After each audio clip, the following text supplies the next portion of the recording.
black and green for you and me. We are winning.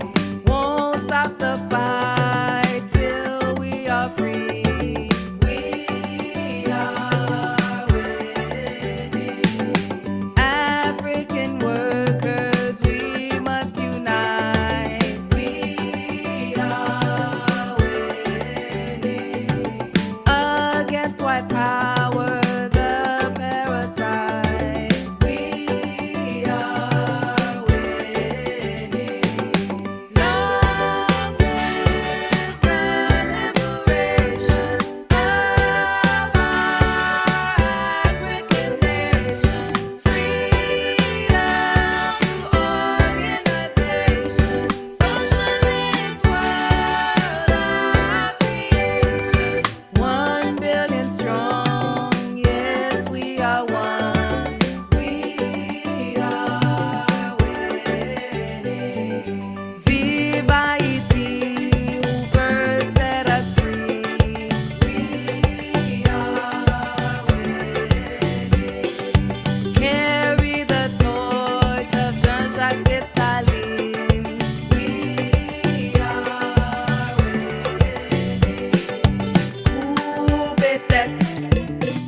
that's exactly how oppressive systems work.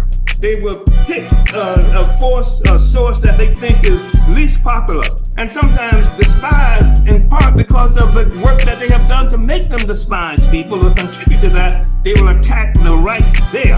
And if they can penetrate the rights of free speech by attacking black people, by attacking people who are free, talk about Palestine, talk about the indigenous people here who can criticize America for keeping children in cages at the southern border. If they can do that kind of thing, they've shredded free speech, period.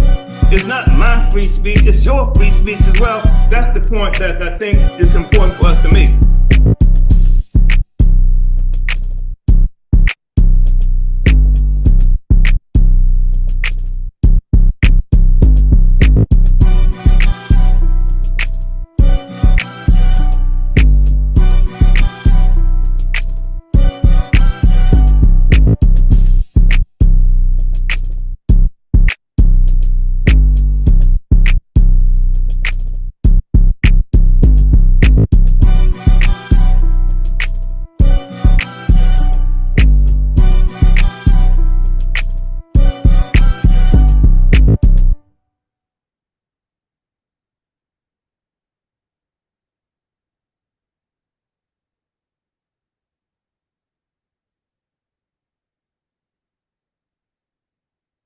This is the FBI. You have a federal warrant for this address. Keep your hands up and follow orders. This is the FBI. We have a warrant for this. They handcuffed me and my wife out here. They wanted me to sit on the curb while they were carrying this out, something that I refused to do. They wanted my wife to sit on the curb out here, that she refused to do.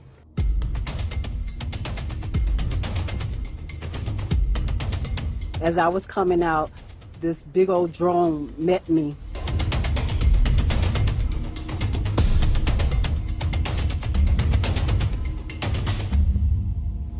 The only revolutionary organization that's done something here on the ground practically for African people is the one that's come under attack.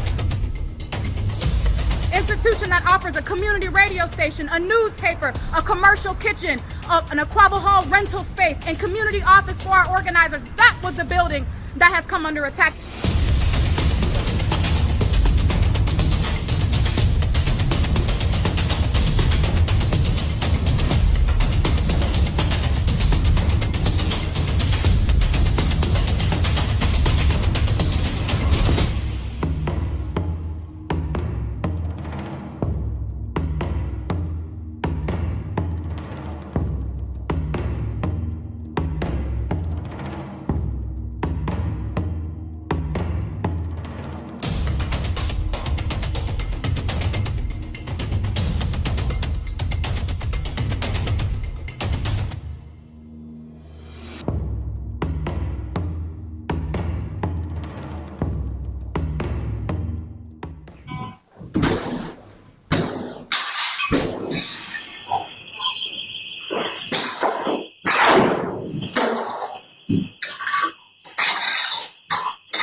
You need a breach? What do you need?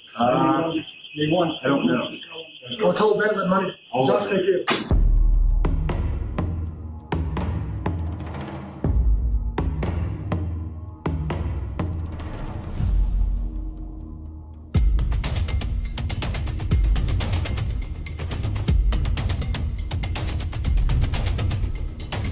We will build a movement of white people that says hands off the Uhuru movement. They see in the African People's Socialist Party a vanguard for the struggle for the liberation of our people. They see that because not just what we do here in the United States, but because we had the temerity to do like Garvey, to do like Malcolm X, and take the struggle of black people around the world.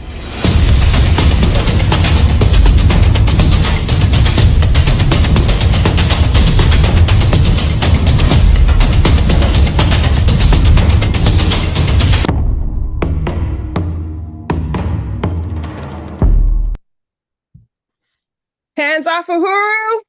Hands off Africa. Uhuru comrades.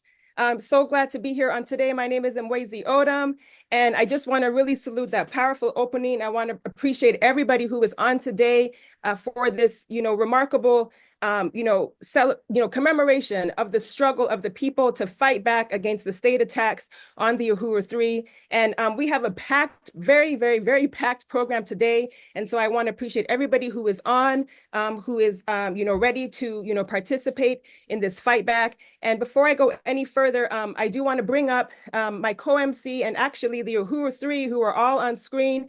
Just want to salute you, comrades. We're going to get the charges dropped and we're going to continue this fight back. So I want to appreciate Chairman Amalia Shatella, Chairman of the African People's Socialist Party, Penny Hess, Chair of the African People's Solidarity Committee, and Jesse Neville, Chair of the Uhuru Solidarity Movement.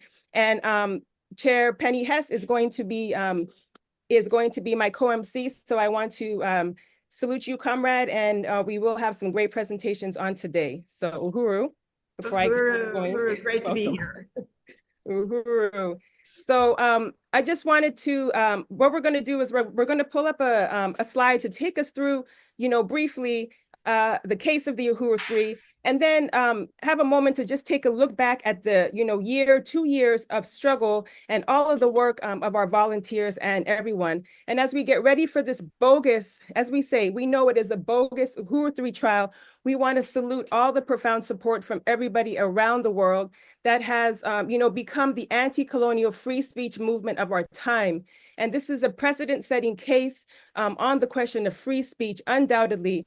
And now we are calling on everyone to come out on August 31st to St. Petersburg, Florida for the Not One Step Backwards rally in St. Pete, and come to the trial, the Uhuru 3 trial in Tampa, Florida on September 3rd. So that information will continue to be put in the chat for everybody on today. And as we say, from Paris to LA to Florida to New Jersey, the shout is heard around the world. We are saying hands off Uhuru, hands off Africa, drop the charges on the Uhuru 3. And we have a goal today, comrades. Our goal is to complete phase 2 of our amazing and powerful fundraising, fundraising to raise the resources for the legal defense, to take this campaign around the world. We have a goal today of completing phase 2 and raising $31,000. And I want to say that, one, I know we will do it. We will do it. And to also appreciate those who have already gone to handsoffuhuru.org/donate. That's handsoffuhuru.org/donate that are getting us ready to meet our goal on today. So thank you so much, comrade. We have our PowerPoint up. And again, we are here on today for this special event to commemorate the 2 years after the FBI raids, to mobilize for this free speech trial of the century. As we say, this is Freedom Summer, and we are not, there is not one step backwards, and we are going to drop these charges. So I want to salute the Uhuru 3, Chairman Amalia Shatella. Next slide, please. Thank you. Thank you, comrade. Chairman of the African People's Socialist Party and leader and founder of the Uhuru movement. Again, Comrade Penny Hess, the chair of the African People's Solidarity Committee. And next slide, please. And Jesse Neville, chair of the Uhuru Solidarity Movement. I also want to, talk about, this case of the Uhuru 3, which is the significance of the anti-colonial free speech movement that has arisen as a counteroffensive against these bogus charges. And so the case of the Uhuru 3 is the most serious political assault on the struggle for African liberation since the 1960s. As we understand, this is a test case. If Chairman Amalia Shatella and the Uhuru 3 are convicted, it will open the gates for the US government to charge anyone for free speech that they simply just don't like, by alleging that this speech was spoken at the behest of some foreign government, that you are a foreign agent, simply on the basis that the views of the speaker, you, align with the views of some foreign government. So we know it's bogus. We understand that the raids, the FBI raids, came months after the African People's Socialist Party opened up the communication gates with the world, so that we could hear about what was happening in this U.S. provocation, using Ukraine as a tool against Russia. 4 of our members were unindicted. You can see them here: Amalia Shatella, Penny Hess, Jesse Neville, and Akile Anai, who was not indicted, but is a leading member in the African People's Socialist Party as well. Economic warfare against the African community. Throughout this fight back, we experienced bank closures, economic sanctions, financial attacks, GoFundMe, fiscal sponsors, shutting down, taking away funds from our radio station in St. Pete. That is just a few of the economic attacks. We understand that this, and then to say that on April 18th, 2023, the U.S. government, the Department of Justice indicted the Uhuru 3, Penny Hess, Jesse Neville, and the chairman. And they were in May, they're on a signature bond for these past 2 years. These comrades have had to check in with some officer about every move that they are making. Passports revoked, as I said, travel restricted, pre-trial conditions, and released on a $25,000 signature bond, each facing up to 15 years each. These are the charges against the Uhuru 3. You can look them up. We invite you to go to our website, go to handsoffuhuru.org/court documents. You can read the documents as well. Our chat moderators can also put that in the chat for you. But charging the Uhuru 3 as foreign agents, and also the charge of conspiracy, totaling a maximum prison sentence of 15 years each. We understand that for 50 years, that the 50-year struggle of Black freedom, is an example of the counteroffensive that has always existed against an oppressive system, where we understand that free speech has never been illegal for Black people, and Black freedom indeed has been illegal under this current social system, as we see here in the United States and everywhere else in the world. To call this a Russian plot, right? That the indictment alleges that a conspiracy by the Russian government and the U.S. co-conspirators, are, sowing discord, which means to cause dissension, and claim that this foreign agent interfered directly with U.S. elections, which the African People's Socialist Party has ran members in the elections. They say, you want change, so we did everything right, right? And here you go, based on these insulting, slanderous, racist, premise that African people need a Russian or some foreign anybody to tell us that we are oppressed and to show us how to fight for our struggle and to fight for our freedom. We understand that the U.S. government is guilty. The U.S. government is guilty. And as Chairman Amalia Shatella has said, the Uhuru 3 are not guilty of these bogus charges. And as we say, the colonial state, who are the real criminals, the FBI, with its bloody track record of harassing, surveilling, stalking, infiltrating, and assassinating African and indigenous freedom fighters. The FBI are guilty of the assassinations of Malcolm X, Martin Luther King, Fred Hampton, Mark Clark, and so many others. Also, all of the overt acts of the indictment of the Uhuru 3, we understand and we know are pure political speech that forwards the agenda of the African People's Socialist Party, of the African Revolution, under the understanding of an anti-colonial struggle for over 50 years. The Uhuru movement has published articles, broadcasting presentations, circulated petitions, with the United Nations, all of these in order to take the struggle of Black people around the world. And the government argues that this whole thing is not a violation of free speech, because it is, as they say, content neutral. So basically saying that what we are saying, even if it were true, it is seen as disinformation, and it is, only because it is speaking and basically making the United States look bad. So the most, as we say, this most glaring proof is that the language is the language in the indictment itself, where we basically have the, government changing now, definitions of words, accusing the Uhuru 3 of spreading disinformation, attempting to write a new definition for the word of disinformation with this case. And now they say that disinformation doesn't have to be false. It can include the truth, right? But that if that truth reduces trust in the US social system, then it is disinformation. So comrades, we have a really amazing legal team, who is going to help us fight this case. So next slide, please. And our attorneys have filed motions to dismiss these indictments based on the violations of the First Amendment. You can read those again on the website, and you're going to hear from some of our attorneys on today. So we understand that this case is bogus and our defense is strong, and we are building a bulletproof defense. So again, we say drop the charges on Chairman Amalia Shatella and the Uhuru 3. Help us reach our goal today of raising $31,000 towards the legal defense to close out phase 2 of our fundraising goal. We're going to go ahead and I just want to go through these next slides very quickly to just make some quick thank yous to some of our contributors. And you can contribute, thank you, by going to handsoffuhuru.org/donate. Our campaign has gone around the world and we want to salute our supporters. I want to salute D12 and other organizations who right out the gate after these attacks have been there on the ground holding a press conference.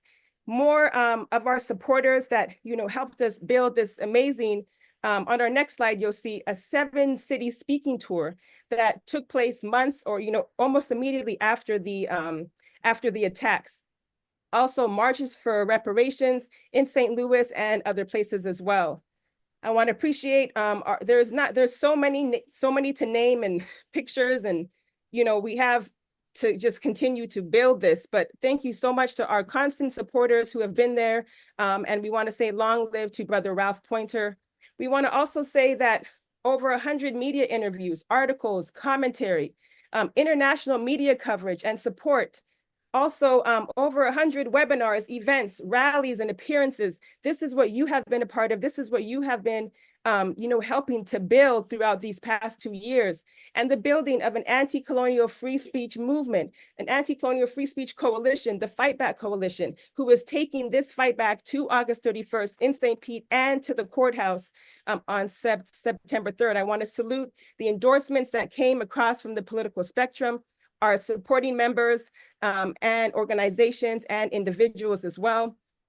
And again, our powerful legal team, who a lot of this, support is going to help fund and to let our lawyers know that when they walk into this courtroom, they have the people behind them. And that is what this fight back is as well. So we are not retreating, as the chairman says, we are building. And I want you right now, if you are going to be in St. Petersburg, Florida on August 31st to help us kick off the fight back against the trial, put it in the chat right now. I will be in St. Pete on August 31st.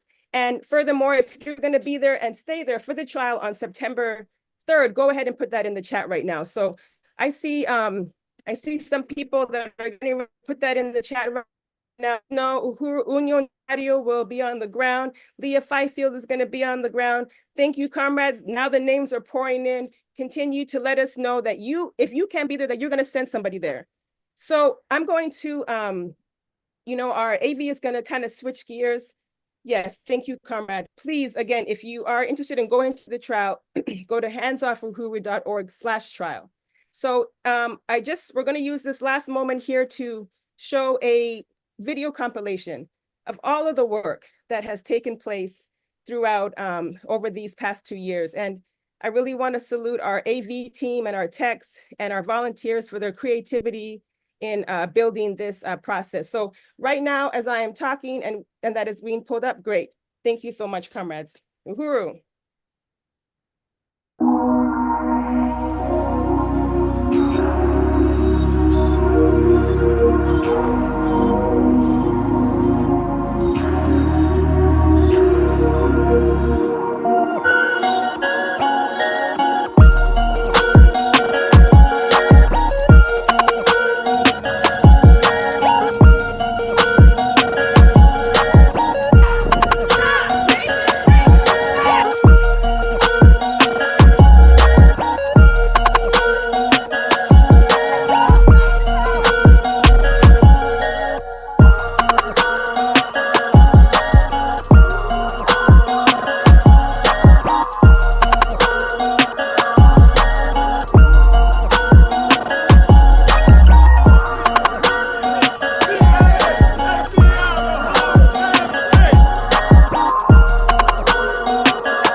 Uhuru comrades.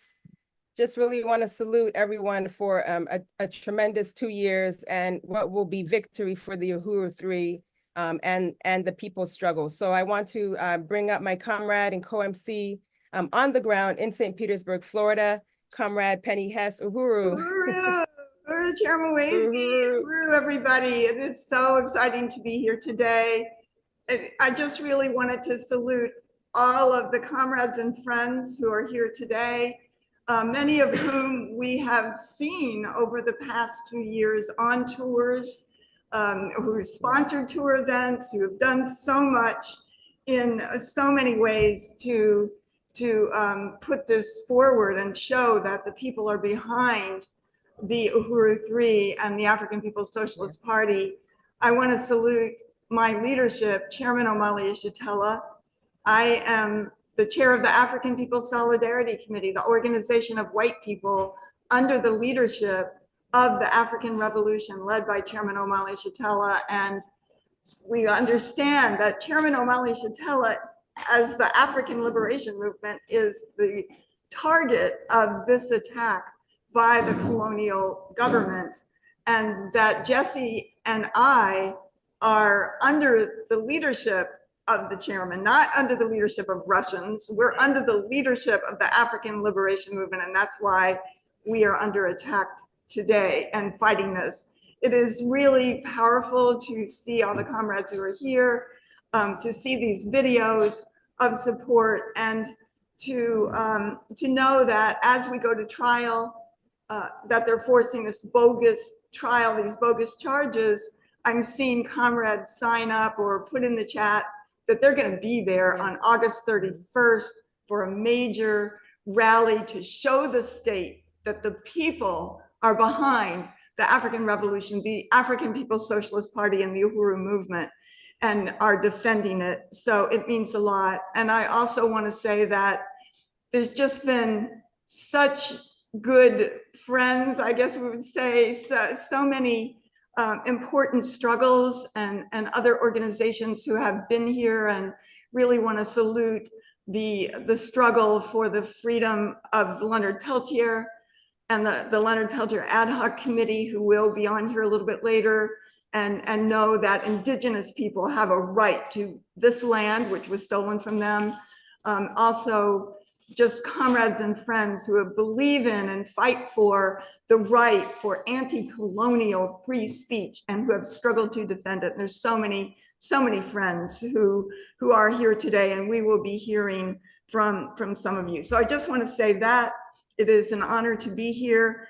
And it is really a powerful honor to welcome some of the attorneys who are here today with us from the Uhuru 3 legal defense team, which is very powerful, of which Chairman Omali Yeshitela has given profound political leadership to, and really showed us, how a political trial is taken on in this period.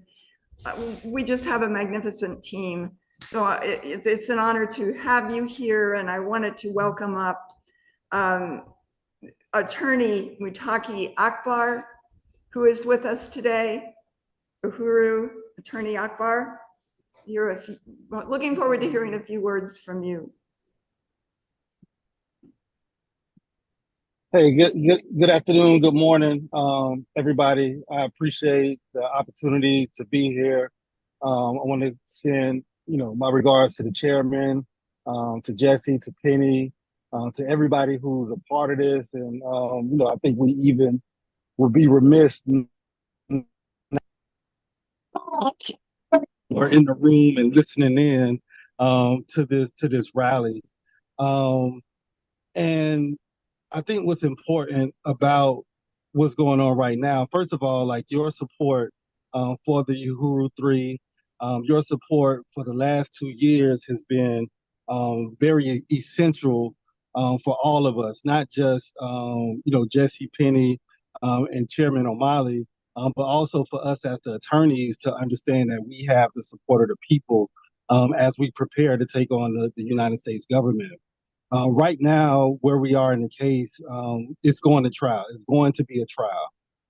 And this trial is an attack on the freedom of speech. And it's also an attack on self-determination and the ability for us to be responsible for ourselves.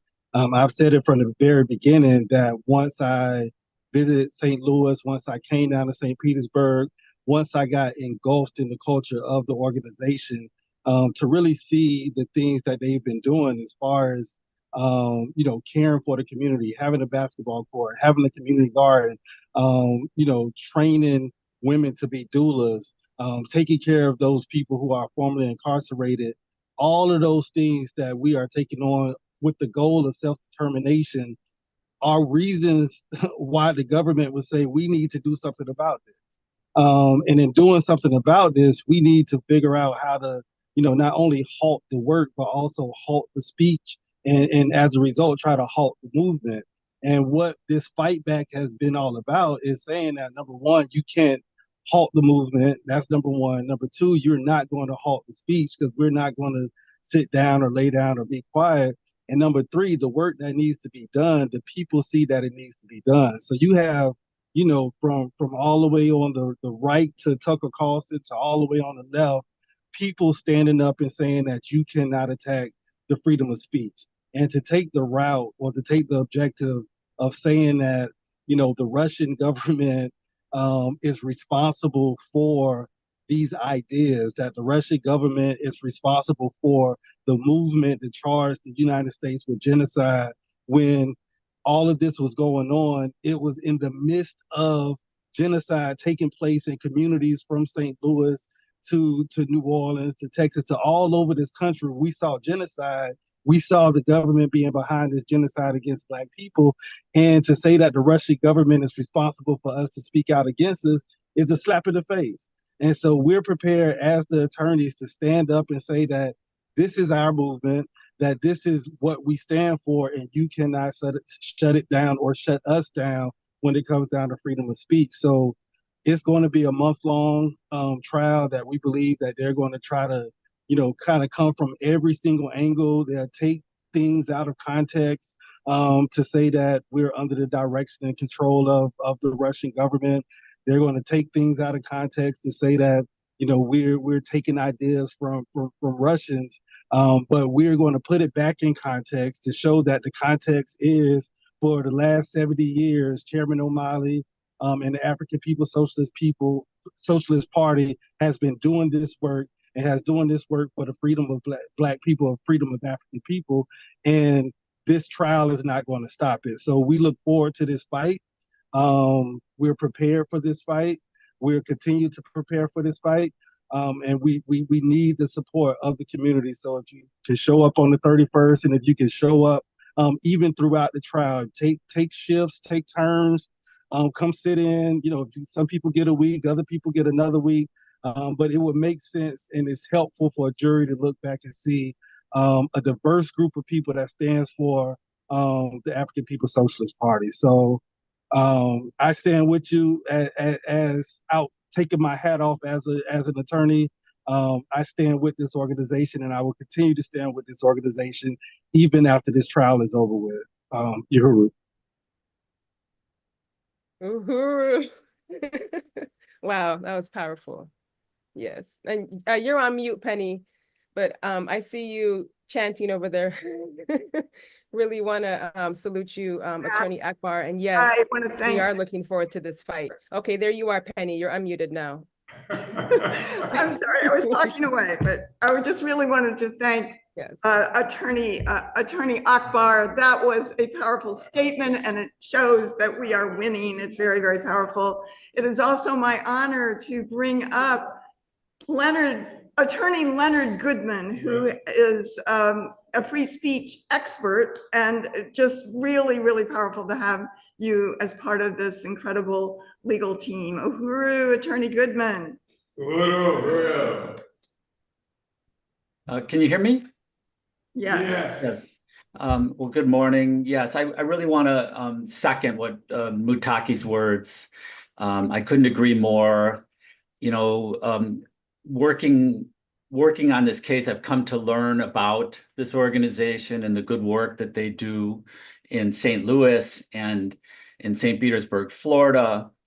And of course, we're fighting to win so that they can continue to do the important work in the communities. But it's also a case about free speech, and their voice is important. They've been around for 50 years. They're a voice of dissent. They're an anti-war voice, an anti-colonialist voice. At certain times, their words are a thorn in the side of the U.S. government, and that's not a reason to suppress speech. That's not a reason to put people in prison. And these principles are important. We're lucky in this country that we have a First Amendment, and I think part of what this case is about is preserving those rights for the future. Because if they can do this to the Uhuru movement and take away their right to free speech and their right to dissent, they can do it to anyone. So again, thank you all for having me, and we will be joining this fight September 3rd in Tampa, and we expect to win. Yes. Uhuru. We are winning. Thank you so much for that powerful statement. And I believe we have on Attorney Angela Rainey. I saw her name here. If you are still on, please turn on your camera. So maybe, all right, well, maybe Attorney Angela Rainey may not be on right now. So just really want to appreciate that. I also want to salute Attorney Addie Griffin, who is the chairman's lawyer in particular. They work as a group, but they represent individuals. And just who is an amazing, is not able to be here with us today. Also, Attorney Tom Inskeep and Angela Rainey. Really want to salute all of you. We are winning. So thank you very much for coming on.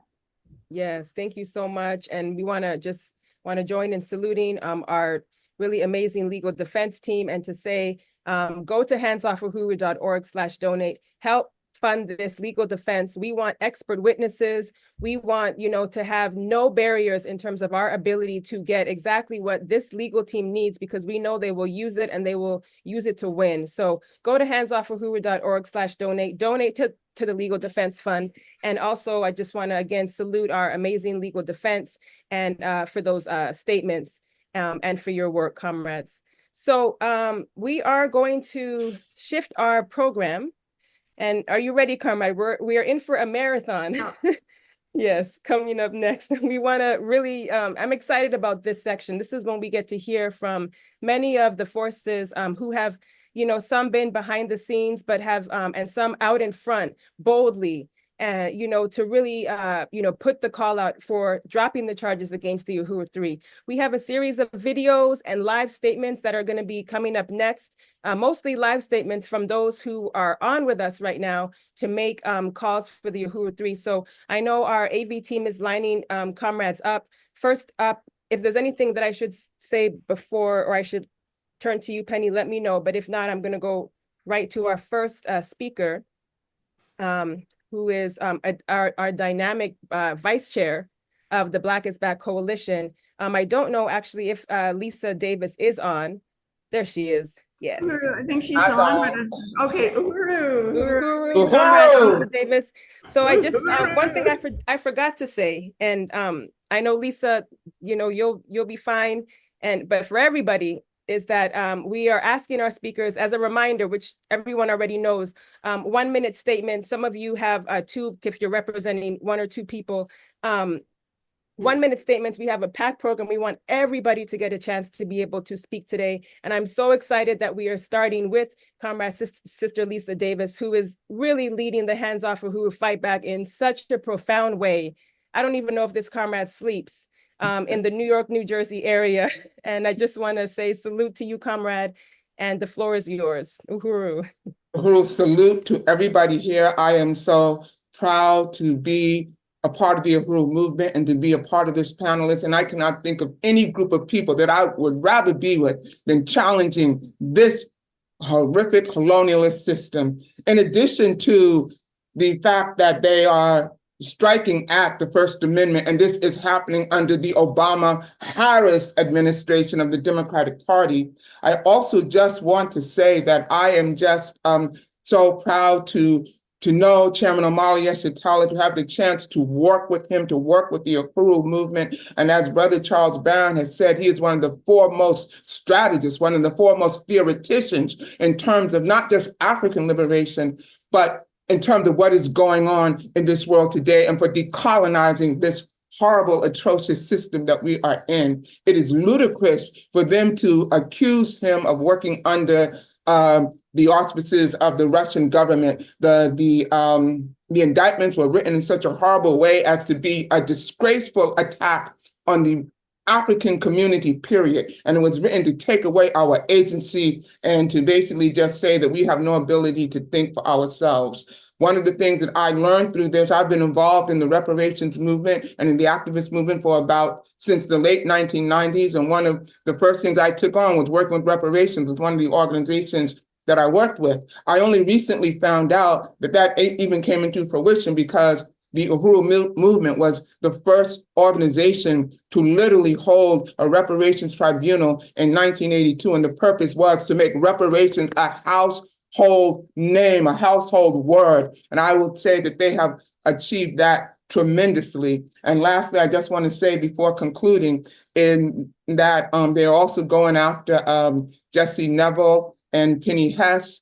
And that is just ridiculous. But I want to remind people to make these connections. At the time when they chose to go after Jesse Neville and Penny Hess, who happened to be white comrades, you had these shooters, like the shooter in Buffalo, New York, was able to just make manifestos of what they were going to do, put them online. You had the Uvalde shooter. Again, if you look at all these shooters, you will see that they have all these connections, many of them connected to what's going on in Ukraine, but all of these kind of things that they do that they are able to publish widely. If we look at the history of the Klan, they've been able to attack, do whatever they wanted to do without interruption from the police. But who do they go after? They go after Jesse Neville and Penny Hess, who have been such staunch supporters of the African liberation movement, who proudly acknowledge that they work under the leadership of Omali Yeshitela, and they take on issues for reparations. Jesse Neville ran for mayor in St. Petersburg on the issue of reparations for the Black community. He did that before Marion Williamson decided to run for president. And these are the people they go after. Uhuru, I salute you. I stand with you. The charges are bogus. Drop the charges immediately, Uhuru.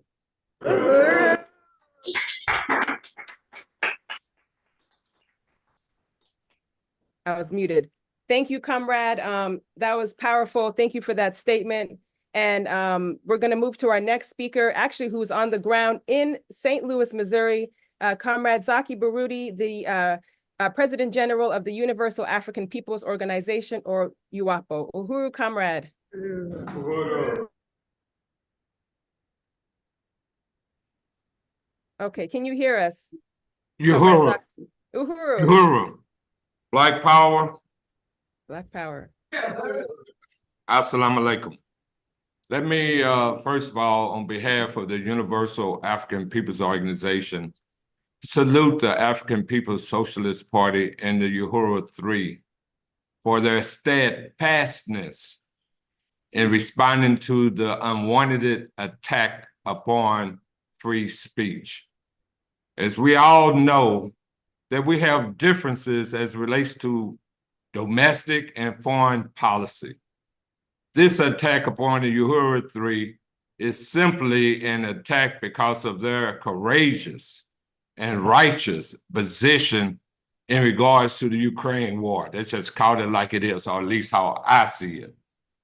Purely, and it's reminiscent of the attacks on the Black Panther Party and previous attacks upon other people who have had the audacity to speak truth to power, to call out this system for what it is: evil, capitalistic, and imperialistic. So we just stand with you. And as the head of the organization, we will have some people in Tampa, Florida. I just like to put it frankly, it's a damn shame that we have to keep going through what we're going through. And we're not in until there is a complete transformation of this economic system. And we should have something that a system that's based on justice, equality, peace. And instead of all that money, this is coming from Zaki Baruti, representing our organization, that has been spent to fuel the war in Ukraine, to fuel the war against Palestinians, that should have been stopped many, many months as it began, and those dollars being used for reparations as a down payment, for the atrocities that's been visited upon our people here in this country and continues. So it's in that spirit again. It's in that spirit again that we salute the position of the Uhuru 3. We stand in complete solidarity. Drop the bogus charges. Uhuru, now. Thank you, Comrade Brother Zaki Baruti, for that bold statement and for your work on the ground in St. Louis. We're really excited that you're able to join the Comrades on the Ground live at the watch party. And our next speaker, we're going to come back to Sister Pam. I don't see her on just yet, and I did see that she's not on the list yet. So we're going to move to Comrade Nesbitt Crutchfield with the Venceremos Brigade and the Miami Coalition to End the Blockade on Cuba. Really want to salute you, Comrade. Thank you for being on live with us in South Florida. Uhuru. Uhuru, can you hear me? Yes. Yes. Greetings to all of the revolutionaries on this call, sisters, brothers, and comrades all. My name is Nesbitt Crutchfield. My pronouns are he, him, his. I'm calling from unceded Miccosukee and Seminole land, also known as West Palm Beach, Florida.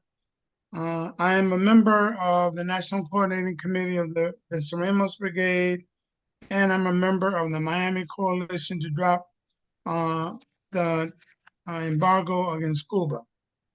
I say drop the charges against the Uhuru 3. Drop them today, now. I salute Chairman Omali Yesutelo. I salute Chairperson Penny Hess. I salute Chairperson Jesse Navel for your courageous action, your courageous stands, and your political positions in support of the people, in support of African people, in support of liberation. We protest the raid against the 7 homes and offices of the Uhuru movement in both St. Petersburg and in St. Louis. And we protest all of the oppression, lies, and intimidation that is put forth against our sisters and brothers and siblings there. We denounce the bogus trial on September 3rd, and we encourage everyone to attend the mass rally on the 31st of August in St. Petersburg. We'll be there, and we will be there in force. First, it was the Uhuru 3. Next, it will be you. Next, it will be me.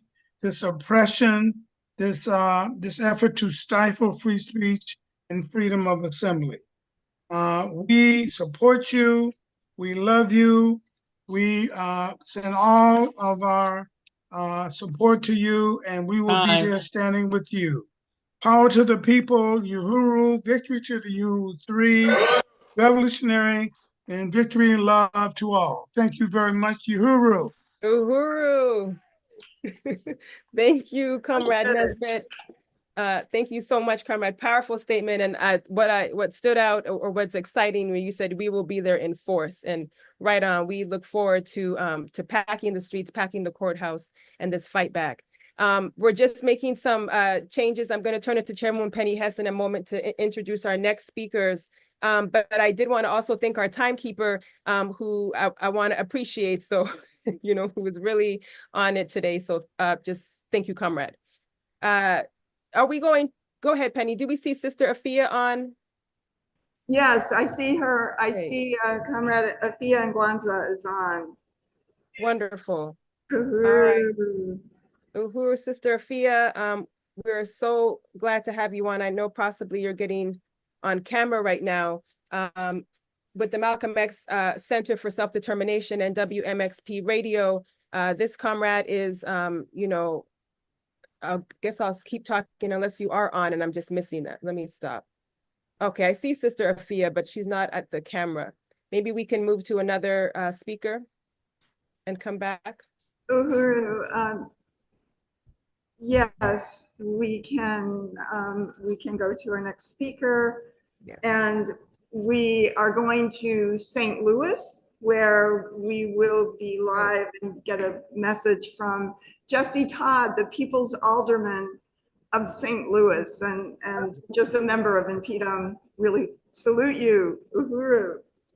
Uhuru. I'm a lifetime member of the of Impedum, free the Uhuru 3. The Uhuru 3 has spent most of their adult life fighting for constitutional rights for African peoples and all oppressed people. This government, who wrote the Constitution, is not following its own laws. The Uhuru 3's rights have been violated: freedom of speech, freedom of assembly, freedom of reasonable search and seizure, and also equal protection of the law. I encourage everybody to please show up in Florida, and also free the Uhuru 3. Thank you. Uhuru. Thank you, Comrade Jesse. Todd, as we say, the People's Alderman, and who has been a part of this fight back in a very tremendous way, using your position, and work. So thank you so much, Comrade. I see Sister Afia is on now. Welcome, Comrade. Greetings, greetings. It's my honor and my pleasure to be with you. I stand in solidarity with Chairman Omali Yesatella, Penny Hess, and Jesse Neville as they fight the state in its effort to repress the voices of freedom. I'm reminded of when I was a child, my father gave me a Booker T. Washington, George Washington $50 that was minted by the US government as far back then as a fundraising mechanism to silence Black people, to pay for a campaign to silence Black people. And that struggle continues today, and I'm honored to be associated with the Uhuru movement, and it's having taken up the gauntlet, because we know that freedom is a constant struggle, and I will be there August 31st and plan to stay throughout the trial. Victory, victory, victory is ours. Yeah. Uhuru. Drop the charges.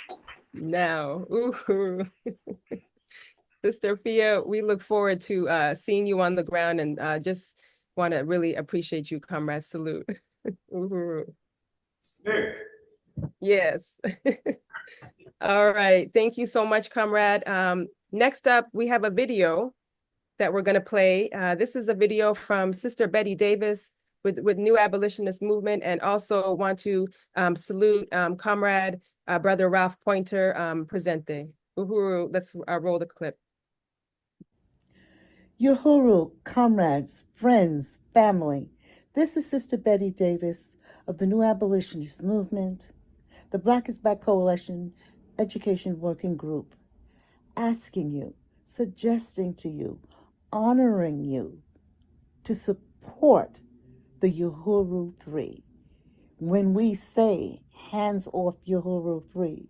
We are saying to the state, hands off our free speech. When we say, in honor of the Uhuru 3, hands off the Uhuru 3, we mean freedom and liberation for all oppressed people at home and abroad. So what we are asking you today is to join us in the trial of the century, September 3rd. You heard me, the trial of the century. Hands off the Uhuru 3. Hands off Chairman Omali Yeshitela. And hands off Jesse Neville. And definitely hands off Sister Penny Hess. Thank you. Uhuru. Thank you, Sister Betty, who is also on with us live, and just really want to salute that video and just your tremendous work, comrade Uhuru. So I will turn it to you, comrade Sister Penny Hess on the ground, for introducing our next clips of speakers. Uhuru. Wow, what a powerful program. This is very exciting. And I want to, it's my honor to be able to bring up Comrade Ward Churchill and Natsu Saito, who are activists, anti-colonial activists, authors, and in the struggle as revolutionaries. So Uhuru, Ward and Natsu. Uhuru. I'm Natsu Taylor Saito, joining you from Atlanta, Georgia, on the lands of the Muskogee Creek Nation. As an attorney and a retired professor of international law and human rights, I'd just like to say that the Uhuru 3 are being prosecuted not because they've broken any federal laws, and certainly not because they're pawns of the Russians, but because they insist on telling the truth as they see it, and because they work tirelessly to empower communities at a grassroots level.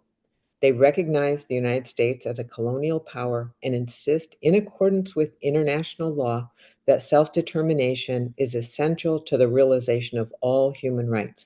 I believe this is why they've been targeted, but it's not the only reason we should all be concerned. This prosecution is setting a very dangerous precedent that any of us who challenge the government can be deemed agents of foreign powers, and on that basis denied the constitutional protections we rely on to think freely, express our opinions, and work for a better world.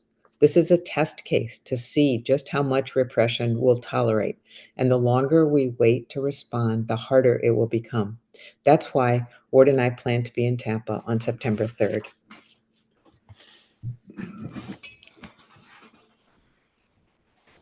Uhuru. I can't find anything to disagree with in anything that's been said thus far today. So I want to reemphasize it. But this idea that Omali Yeshitela, Penny Hess, Jesse Neville, or anyone else in the Uhuru movement suddenly, with regard to the Ukraine, began to articulate subversive ideas in the United States within the last decade is, to my personal knowledge, absurd on its face. I've been speaking with, the same dais with Omali and Penny in particular since the 1980s. And they were already saying what it is that's supposedly at issue here.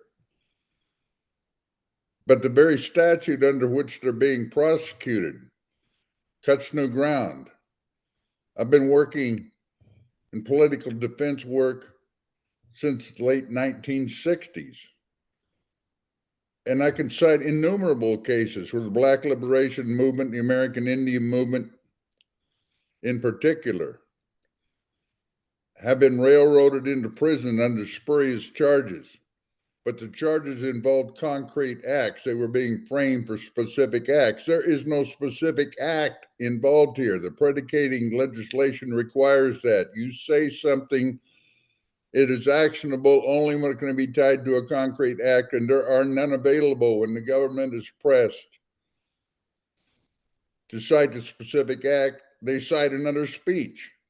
So it's a circular argument. This is an escalation in extrajudicial use of the judicial system for purposes of repression. It goes beyond what was being done under COINTELPRO. Time. Going beyond. That causes concern for all of us. All of us. We all should be mobilized in defense of this case, as we all should have been mobilized a generation ago in more concrete form than we were, which has resulted in the so-called death by imprisonment of the Black Panthers and Leonard Peltier, on whose defense committee I'm a present member. But I've been a member 4 times over the last almost 50 years. In the first occasion that I actually spoke in conjunction with this movement, I said that I had been a member of the resistance and agreed with slogans such as U.S. out of Vietnam, U.S. out of Southeast Asia, U.S. out of Southern Africa, U.S. out of Central America, and on and on. And let me say it today, reiterate what I said then in the late 1980s. I will not be content until I see the achievement of the U.S. out of North America. Drop the charges. Yes. Change the system. Decolonize. Now. Uhuru. Uhuru. No compromise. No surrender. Uhuru. Powerful. Thank you, Ward and Natsu. I know this is for you to take us on, Penny, but I just want to really appreciate those statements, Uhuru. Uhuru, just really also want to join in thanking Ward and Natsu and everybody else who has spoken so far. I do just want to put a plug in for Ward Churchill's, one of his books on COINTELPRO called the COINTELPRO Papers, which really lays it all out as the targeting the African liberation movement and the indigenous liberation movement inside the US. So really appreciate that book and many others by our revolutionary author, Ward Churchill and Natsu. Yes. So yes, so we're going on to a video. Do you want to introduce this video? Yes, so we have a video that's being pulled up. This is from comrades Youssef, Tasha, and Jamila with Joko Collective, also members of the Black is Back Coalition for Social Justice, Peace, and Reparations. Uhuru.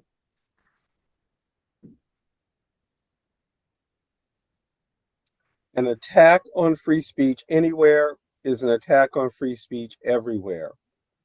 Since 2022, we've seen increased repression of political opinion critical of U.S. foreign policy. In attacking the Uhuru 3, the U.S. state continues to criminalize dissent.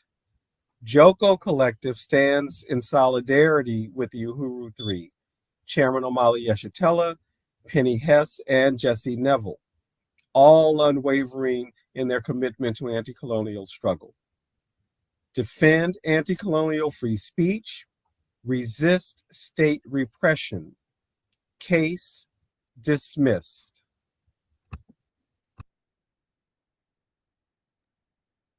Uhuru.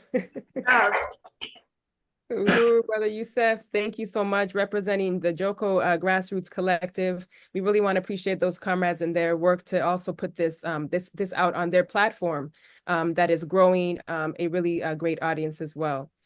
All right, so next up, go ahead, comrade. If I could, I just wanted to mention that I'm seeing in the chat from Comrade Betty Davis that Pam Africa is trying to come on, which we definitely would like to have her on. Yes. She called to request a cell phone number to call in with, so please text it and it has her number. If somebody can do that. Uhuru. Uhuru, thank you. Okay, that's helpful. Thank you, Sister Betty. We'll work on that on the back end to see if perhaps even one of us can call her and get her in just from our phone also. Uhuru, okay, thank you. And we'll work on that. And while we are waiting on Sister Pam, we are very excited to have on with us Sister Belinda Parker Brown, attorney and just freedom fighter on the ground, and representing Louisiana United International. So, and also a member of the Black is Back Coalition as well. So Uhuru, Sister Belinda Parker Brown, we'll turn it to you, Uhuru. Uhuru, I'm on the move here, so I want to Yes. make it quick. And first of all, I just want to appreciate everyone. I'm calling from Louisiana, New Orleans, down here with Louisiana United International, and I am Belinda Parker Brown. And I want the whole world to know that it's time for them to wake up and pay very close attention to this case. There is no doubt on September the 3rd, everybody should be mobilizing to Tampa, Florida, and be there for the first day of this trial. I also want people to know that this is serious. It is an attack on our First Amendment right, and we're saying that this is not the 1960s when they assassinated and killed our leaders. This is the 21st century. They're not going to assassinate and kill our leaders and incarcerate them. We're not going to tolerate it. We're not having it in the 21st century. So we're saying this is an attack on all of us. And we need you to be there on September the 3rd.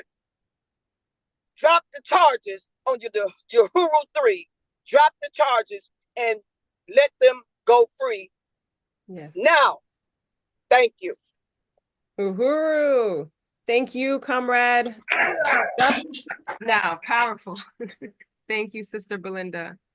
Right on. We're going to win this, comrades, and we look forward to seeing you on the ground as well, Sister Belinda Parker Brown and your organization. And as we're working to get Sister Pam on, but I did want to also, and excited to bring up our next speaker, Sister Lucy Murphy, who we can prompt to get her video started as well, their video, and who is an artist, a community organizer, really doing some great work on the ground in the DMV area. Sister Lucy Murphy is on, and if you are at your camera, there you are. Uhuru Comrade, who will also give a statement for the Uhuru 3. Uhuru. I would just like to say that I think this is an opportunity for us to show the hypocrisy of the United States, which so many people are seeing, the folks who are turning away from Zionism and supporting the Palestinians, the people who have been seeing the police murders of unarmed Black people, that this is it's a difficult battle, but it's one we're going to win because the eyes of the world are on us, and the hypocrisy of the United States is just becoming more and more apparent. Oh, freedom. Oh, freedom. Oh, freedom over me. And before I'd be a slave, I'd be buried in my grave, 'cause I'll fight for my right to be free. I want to thank Omalia Shatella, Jesse, and Penny for their efforts for our liberation. And also thank you to Mwezi for chairing this meeting. Back to you. Uhuru, comrade. It is an honor, and thank you for blessing us with that voice. And we hope to hear that and see that on the ground as well. And yes, thank you, comrade, Sister Lucy Murphy. And there's a lot of applause and appreciation going on in the chat right now for that. And really powerful. So comrades, I just want to make a quick reminder that, and to also thank many of the donors who have already, many of you who have already gone to handsoffuhuru.org/donate.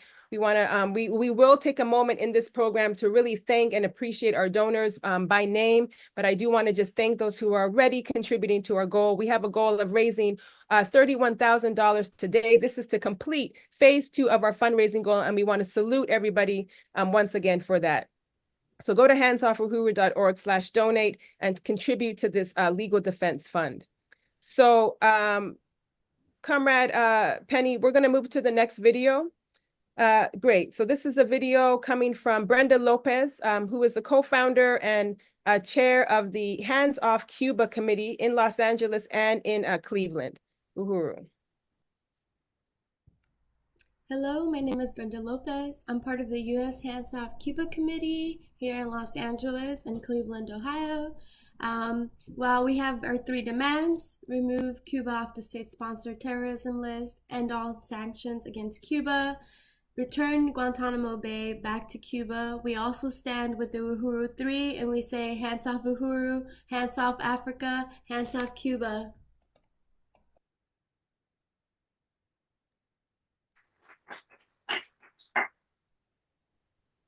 Uhuru. Thank you, Comrade Brenda. Right on. I'm going to move it to Comrade Penny to take us to introduce our next video. Uhuru.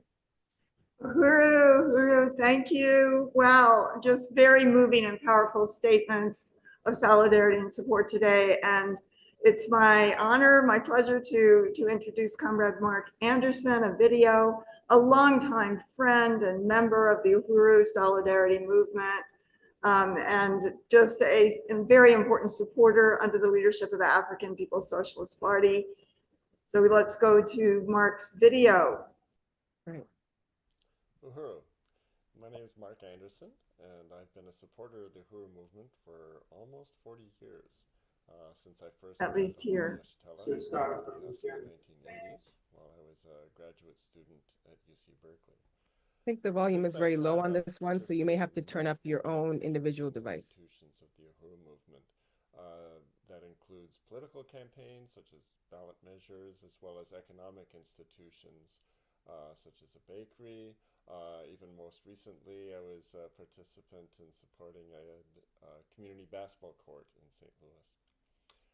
I have to say that in all of these past decades that I've been involved in the Uhuru movement, it's put out. Uhurus. I don't know if people can hear me, but we weren't able to hear Mark, so we're going to start that over again.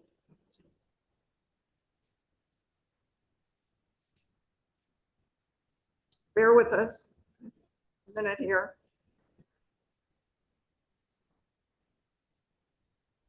Uhuru. My name is Mark. Still can't hear him. Yeah. There's this particular video from Mark Anderson where I want to apologize, Carmen. It came in quite low, and so I don't know if that was corrected. So this is probably the best we're going to be able to hear unless you turn it up on your individual devices. Yeah, there's nothing that can be done about that, is what our AV is saying, unfortunately. Yeah, and somebody is also suggesting put it on closed captioning. Then we could read what it's saying. Send it to me, I'll fix the audio. Okay, so we're going to send it. We're going to fix that. And so let's go on to the next. And come back to that. Okay, go ahead. Great. I'm going to, Penny, if you can introduce our next 2 speakers while I work to get another speaker on. Thank you, Comrade Uhuru. Well, it is my honor to be able to introduce representatives and leaders of the Leonard Peltier Ad Hoc Committee, and to know that these comrades are fighting like hell to free Leonard Peltier and stand for the liberation of Indigenous people for their own land, the return of their own land. I see that we have Comrade Dawn Lawson, who is the assistant to Leonard Peltier. I'm not sure if Comrade Jennifer Jones is on, the lead attorney, but come on, if you're both on, that would be awesome. Or Comrade Dawn, I do see you, and just really welcome you. Thank you, Uhuru. Jennifer, as she is lead attorney, is busy. I mean, she works pretty much around the clock. I cannot disagree with anything anyone has said here. Chairman Yeshiteli was talking about the government breaking its own laws. You know what that's called is tyranny. When the federal government was given the power to arrest and convict, people like Patrick Henry threw a fit and said they are going to use this power to oppress and tyrannize. And lo and behold, here we are. I've been in the Twitter sinkhole. I don't know how that happened, but you know, people are posting that the government just looks like a really bad circus. It's sick and there is no cure, but you know what? We are the cure. We are the cure. We are the only one. There are more of us than there are of them. And we need to start speaking up. You know, are we going to go down in history as people that are sniping each other on Twitter, or as people that are saying enough is enough? The FBI made it clear when they turned down Leonard's parole that they want him dead. They sentenced him to death by incarceration. The BOP is trying hard to make that happen through medical neglect. He has several comorbidities. What they do is treat one symptom of one of them.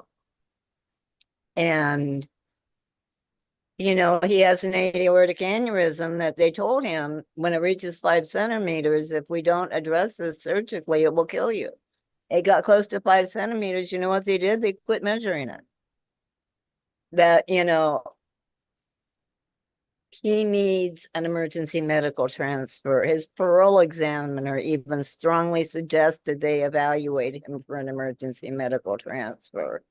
But as it's the BOP, no one can do anything but strongly suggest.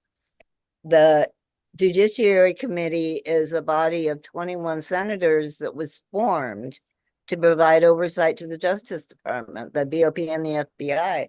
Does anybody see that happening? Ever? We are trying to get people to pressure everyone, the Judiciary Committee, the Special Rapporteur on Torture at the UN, because the US government is not responsive. And someone emailed somebody on the Judiciary Committee and they replied that that's not their department. They do not know what their jobs are. We cannot allow this man to die. This will be an entire history book on the corruption within the government. They are so blatantly corrupt, they don't even care to be embarrassed when they get caught lying and fabricating evidence and charging people with failing to register as foreign agents. I mean, it's like Mad Max meets Mr. Magoo. It's a really bad cartoon. I cannot take the news any longer. I watch The Daily Show. And Seth Meyers said something about Trump's character witnesses were trying to speak, and the crowd started screaming Beetlejuice at Lauren Boebert. He says, when a crowd starts screaming Beetlejuice at a sitting member of Congress, and everybody knows what they're talking about, you know we're in trouble. You know? Time. Okay, thank you. Please go to our website, www.freeleonardpeltiernow.org. On the Act Now page, I have information for all the Judiciary Committee members. Please tell them we will not allow them to kill this man. Thank you. And we are all in this together. We need to fight for each other. And we need to start speaking up. Thank you. Uhuru, Dawn. Uhuru. Thank you. Free Leonard Peltier now. Now. Uhuru, comrade. Thank you, Comrade Don, representing a really strong fight back as well that will also see victory in its time. Uhuru. Okay, I'm going to introduce the next video, and then we're going to be able to bring on Sister Pam is coming back into the mix. I want to take a moment to introduce our next video, which is from the All African People Development and Empowerment Project. This is a video statement from its director, Aisha Field, who also sits on the National Central Committee of the African People's Socialist Party. Uhuru. Uhuru. My name is Aisha Fields, and I'm the International Director of the All African Peoples Development and Empowerment Project, a mass organization of the Uhuru movement led by the African People's Socialist Party. And on this 2-year anniversary of the attack, the vicious attack on the African People's Socialist Party, our chairman, Omalia Shatella, the Uhuru 3, and other comrades, I want to say that not one step back are we going to take, that we're not going to allow our chairman, Omalia Shatella, and our comrades to spend one moment in jail. Hands off Uhuru, hands off Africa, all support, all love from the All African People's Development and Empowerment Project, Uhuru.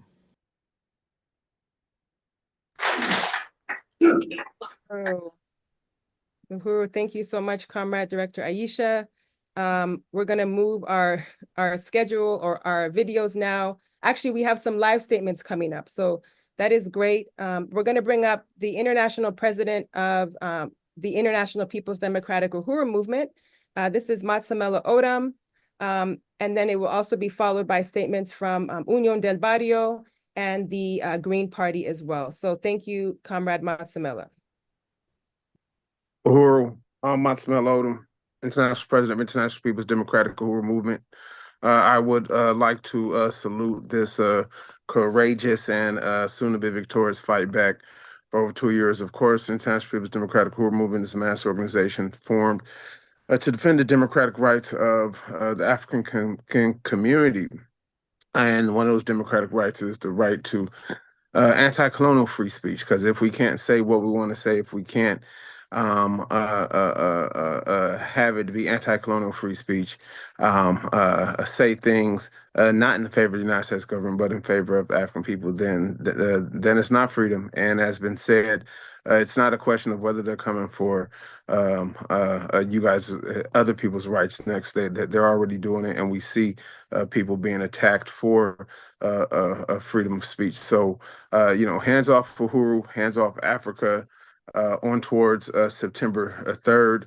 Join us August 31st. Join us September 3rd. International People's Democratic Uhuru Movement will be on the ground, but also join the Freedom Summer campaigns. If you're in St. Louis, St. Petersburg, Chicago, elsewhere, join our Sunday rallies. Get involved, Uhuru. Uhuru. Thank you, Comrade President Matsamela, and salute to Impedum, who is, on the ground, boots on the ground as building the Freedom Summer. Thank you, Comrade. Next up, we have Unión del Barrio. Its representative is its Secretary General, Adriana Hasso Simon. I want to really appreciate this comrade and the entire organization of Unión del Barrio, who is leading a very profound, actually, I don't know if Adriana is not on, please let me know. Really profound struggle, taking back the land and the power, political power for indigenous people and the Mexican Revolution as well. So actually, I don't know if I see Compa Adriana on right now. Yeah, okay. But maybe not. Uhuru. Maybe our Zoom text can let us know. She says she's on. Oh, I see her. Uhuru. There we go. Uhuru, compa. Uhuru, Uhuru. My greetings and revolutionary excitement to recognize the leadership of the African People's Socialist Party, its Central Committee, and the leadership of Omalia Shatella. Uhuru to Sister in Struggle, Penny and Brother Jesse. We know that we are limited with time, and the only thing that we can say is that we will be on the ground on August 31st, that we are mobilizing and promoting and highlighting the importance of anti-colonial struggle, but also anti-colonial struggle with unconditional unity for revolutionary principles in connection and in relationship to community. We have to make an effort to not allow the political circus and theater to distract us and take us away from what is truly meaningful. And what is truly meaningful to our history, to our freedom fighters, is an anti-colonial struggle capable of ending colonial relationships and capable of ending capitalism, imperialism. We say, all power to our freedom fighters. They are not taking Chairman O'Malley. We will stand there. We will be there. Uhuru. All power to the people. All power to our freedom fighters. Yes. Venceremos. We are winning. We will win. Uhuru, compa. Thank you so much for those greetings and that statement and the solidarity of Unión del Barrio and the African People's Socialist Party for decades. I am excited to bring up, we're going back on the ground now to St. Louis, Missouri. Angelica Mueller-Rowie with the Missouri Greens, really strong comrade you see at almost every event on the ground in St. Louis, representing the Green Party. I want to salute you, comrade, and turn it over to you, Uhuru. Hello, everyone. On the second anniversary of the military-style FBI assault on the African People's Socialist Party, I appreciate being able to express our deep and continued solidarity with the Uhuru 3. The bogus charges against Chairman Amalia Shetela, Penny Hess, and Jesse Neville of being Russian agents are not only ludicrous and insulting, but a vicious attack on freedom of speech, African self-determination, and liberation. They are the desperate attempt of a crumbling world power to criminalize and silence opposition through acts of internal terrorism. The Missouri Green Party supports the constitutional right to speak and organize against any kind of injustice, against US wars, proxy wars, and genocide.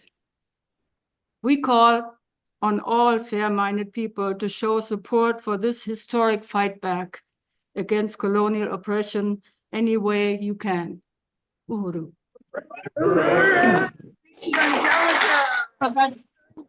I forgot to mention, an injury to one is an injury to all.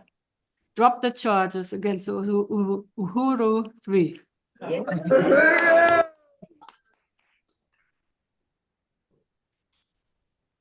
Uhuru, thank you, Angelica. Thank you, Angelica, so much, comrade. Powerful statement. And I just want to say that we do have on with us now Sister Pam Africa, who was able to make it on the call. So Pam, if you can hear us, I'm going to hang up from our call and let me know if we can hear you on the Zoom.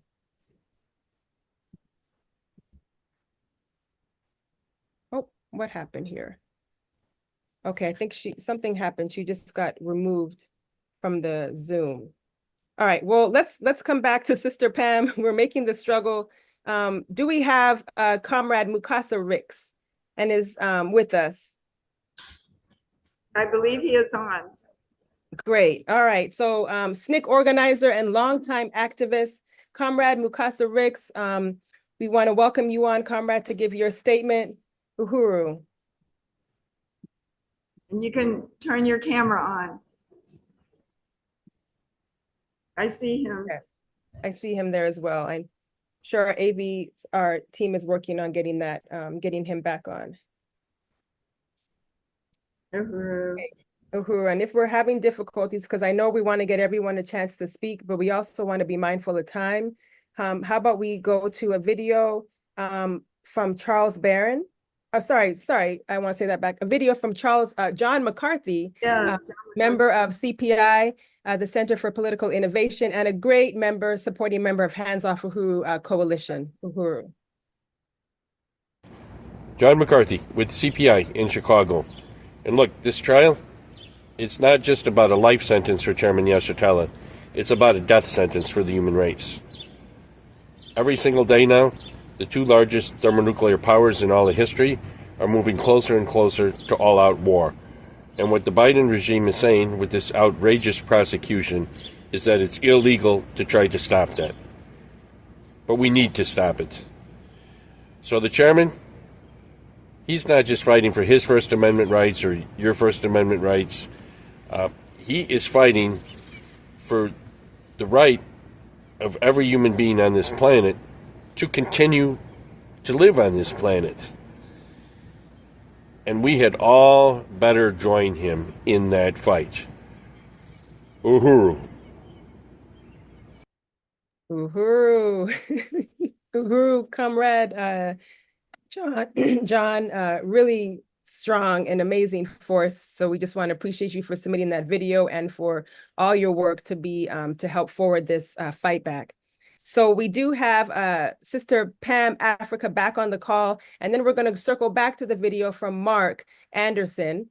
And so I wanted to just say that. And Sister Pam, if you want to go ahead and test to see if your mic is open, you may just need to unmute.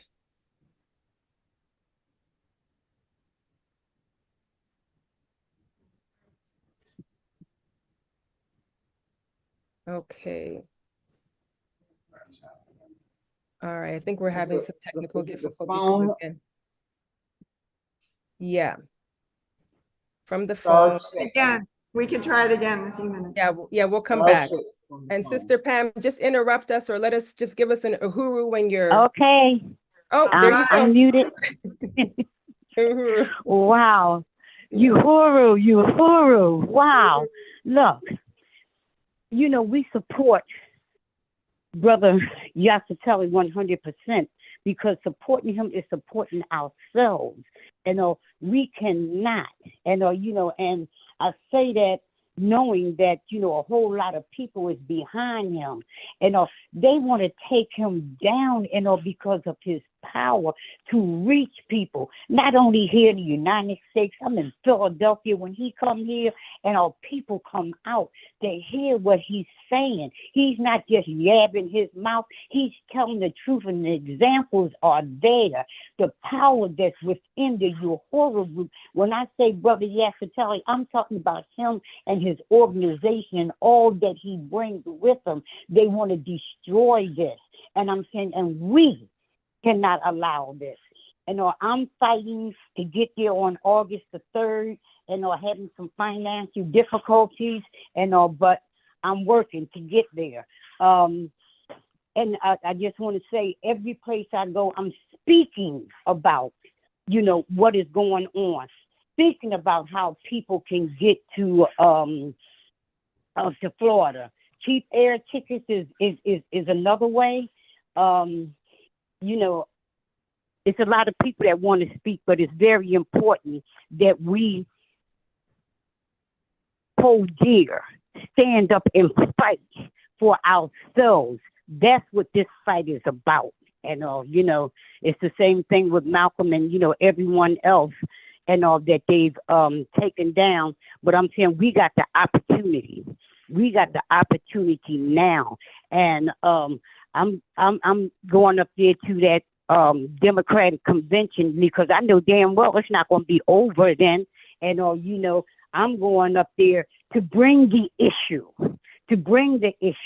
And right here in Philadelphia, bring the issue, keep bringing the issue, bring it on the buses, bring it, when you talk on the phone, your community, church, and everything. Just like you're voting when people go to vote for these people that shouldn't be spoken about, give them Yasateli, give them Yasateli, give them the Uhuru, give them the Uhuru 3, the disciples, on the move, long live revolution, we want Yasateli and the Uhuru 3 home. We want all this stuff lifted up off of them now. Yes. Uhuru, on the move. Uhuru, Sister Pam, very powerful statement. I just wanted to say and salute, if I could, just Africa and say that the very first time that I remember that the African People's Socialist Party and I from the African People's Solidarity Committee had the honor of speaking in Philadelphia, Comrade Pam Africa was there, and that was in the 1980s, not long after the city of Philadelphia bombed the Move family and burnt down a whole block of African people's homes and killed 11 members of Move then. And just really want to salute Comrade Pam Africa for being there for many, many years, this relationship. Very powerful. Uhuru, comrade, yes. Thank you so much for that. And, salute the friends and family of Mumia Abu Jamal and the entire community representing behind Sister Pam. Right on, comrade. So what a amazing and powerful statements so far, comrades. Just really want to salute this entire program and everybody who is still on with us and more people who are joining us. And we're going to move to the next video. Going back to the video, I want to appreciate our techs who were able to resolve the sound issues. We're going to go back to the video from Mark Anderson, longtime friend and a member of the Uhuru Solidarity Movement. Uhuru. Uhuru. My name is Mark Anderson, and I've been a supporter of the Uhuru movement for almost 40 years, since I first met Omali Yeshitela and Penny Hess in the 1980s while I was a graduate student at UC Berkeley. Since that time, I've participated in multiple campaigns and institutions of the Uhuru movement. That includes political campaigns such as ballot measures, as well as economic institutions such as a bakery. Even most recently, I was a participant in supporting a community basketball court in St. Louis. I have to say that in all of these past decades that I've been involved in the Uhuru movement, it's put out an absolutely consistent message, which recognizes that African, Chicano, Native American communities in this country live in colonial conditions. And just like in any colony, that means they are denied power over their own lives, whether it be in health, education, or of course the police. So having witnessed and participated in this history, I see that these charges against the Uhuru 3 are completely ludicrous. This is not some organization that just sprung out over the past few years with some unknown agenda.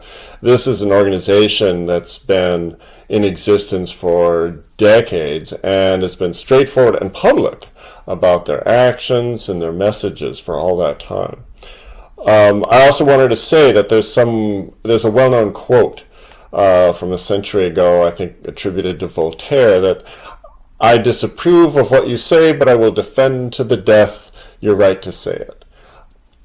So, and in fact, that's the only kind of free speech right that means anything, which is when what's being said is not approved of by those in power. Every nation allows people to be cheerleaders for whatever it is that their government is doing. It's only when it's in conflict that it means anything. So anyone who really believes that this country is a haven for free speech must recognize that this case against the Uhuru 3 is just a blatant violation of any kind of free speech principle. So that is why free the Uhuru 3, and thank you very much, Uhuru.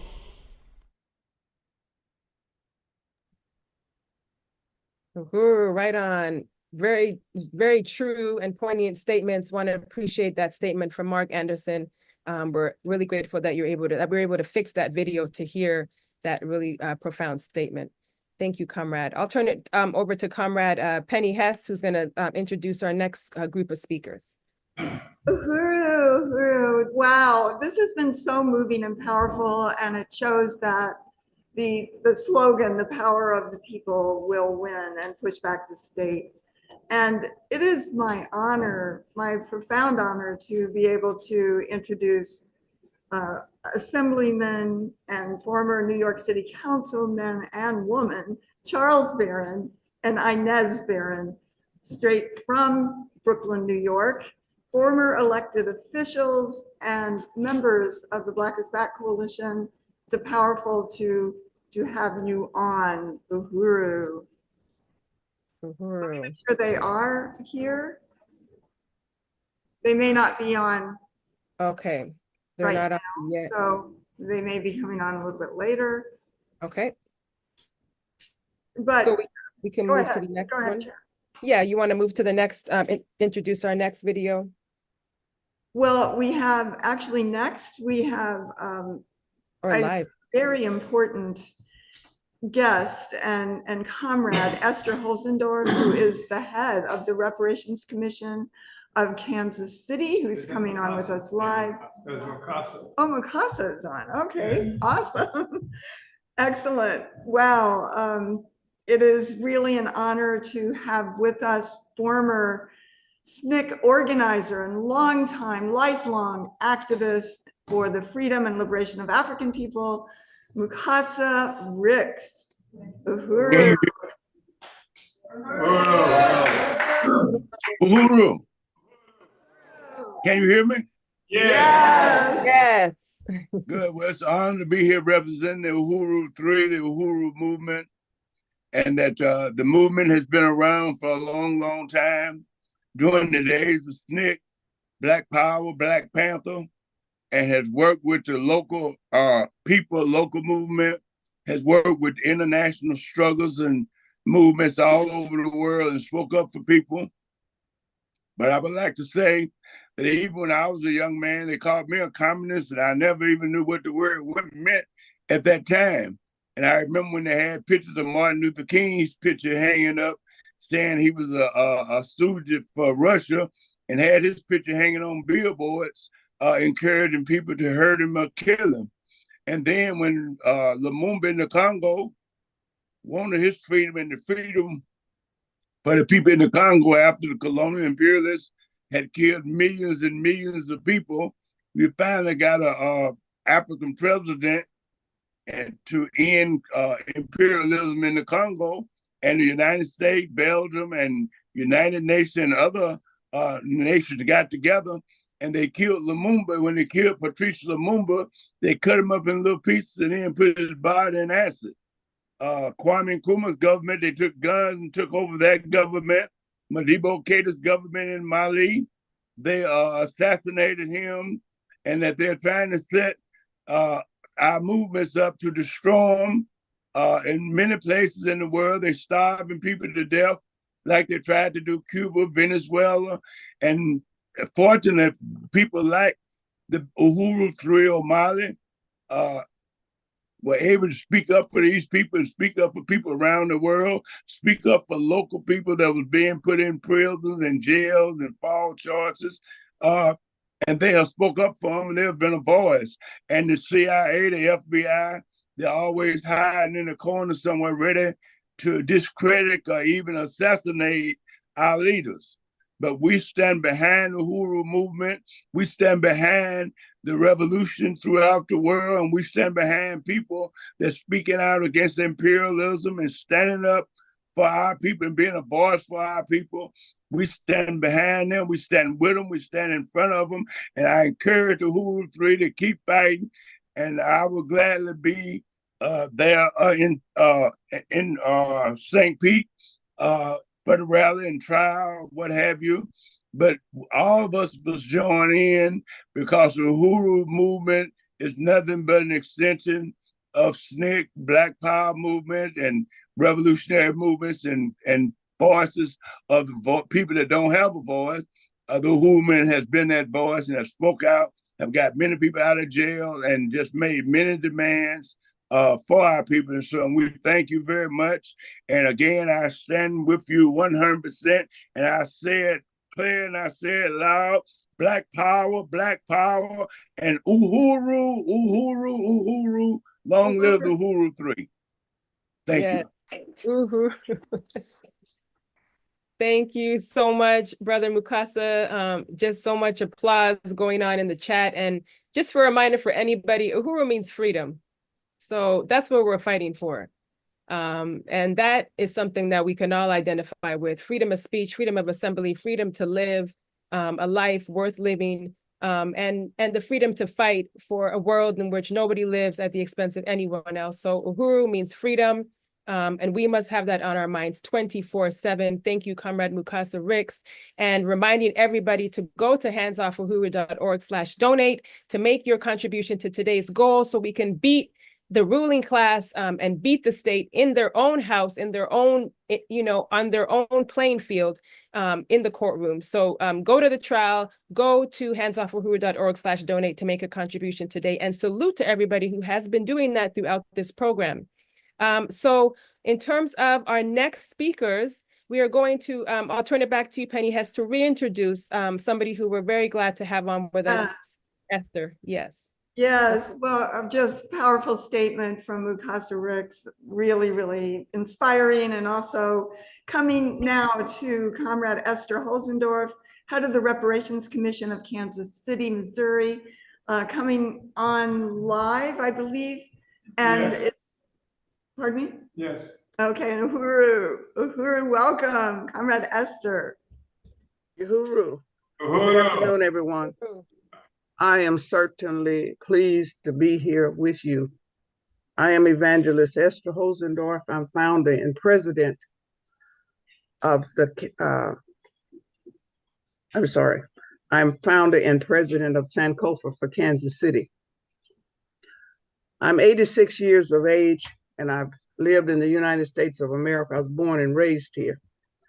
And I've seen this type of behavior coming from the FBI and other agencies, as well as individuals directed at organizations who stand for justice and equal rights and self-determination for Black African Americans in particular, and poor people in general in this country. Black folks have had to fight for basic human rights others take for granted. We say enough is enough.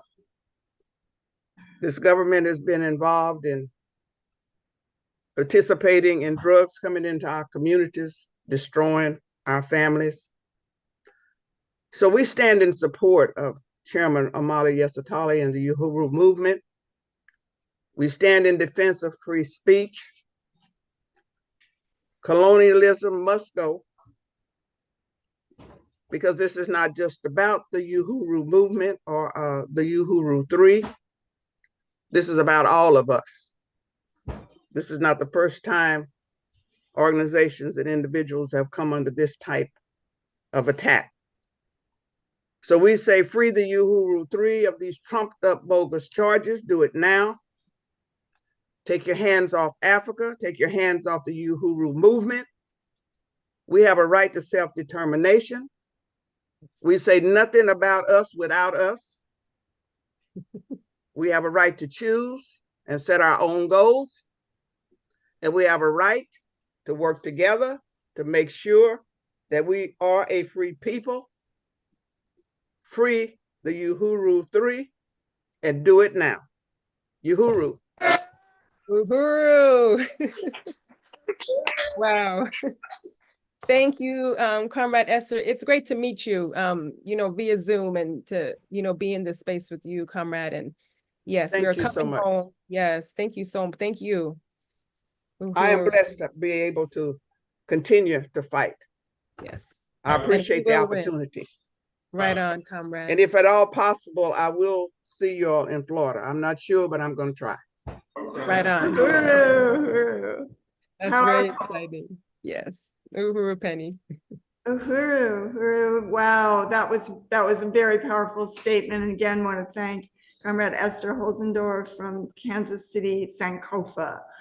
And next, let me see. I know that we wanted to see if, I don't know if Comrade Charles Barron and Inez Barron are on yet. No, not yet. Okay, so we wanted to introduce Dr. Julian Robertson from Bethesda African Cemetery Coalition to talk about that struggle and to welcome you, Uhuru. Let me make sure, is she on? If you say Dr., we have to come back to Dr. Julianne. Let's move to our next speaker. Okay, let me see where we are. I'm sorry, Marie. Okay. Okay, oh, wow. I'm very excited to be able to introduce Mona Albayami, member of the Hands Off Uhuru Fightback Coalition, activist for the Palestinian people and for Arab people throughout the Middle East for self-determination. Welcome, Comrade Mona. And is she on? Yes, is our Zoom text must be. Oh, yes, yeah, I see her on. Yes, Comrade Mona, if you want to unmute and turn on your camera. I see your name there. All right, well, let's come back. She is on. Oh, here she is. Uhuru Mona. Just 1 second, Comrade Mona, you're on mute. Unmute. Hello. Is that better? Gosh. Yes. Okay. How is everyone, Uhuru? this time. I don't know, am I supposed to speak? I didn't realize I was going to speak. But I just want to say, of course, we support you. And, you know, these demonstrations against Netanyahu over here have incorporated not just the Palestinian issue, but all issues of injustice. And it's so exciting to see so many Americans. It used to be just Arab Americans coming to these demonstrations. The young people, I mean, we were the old people there. There are so many young people. They understand what's going on. They understand the Black Power movement, the movement for reparations, and how that's linked. In fact, I yelled at one of the policemen. I said, we want money, billions for reparation, housing, and education. He said, so do I. I go, okay, well, don't beat them up. And what can I say?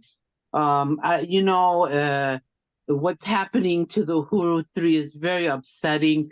And, you know, in a lot of these demonstrations, they have people who instigate and try to make things violent. And you know how that, that these people who are implanted try to do this kind of stuff.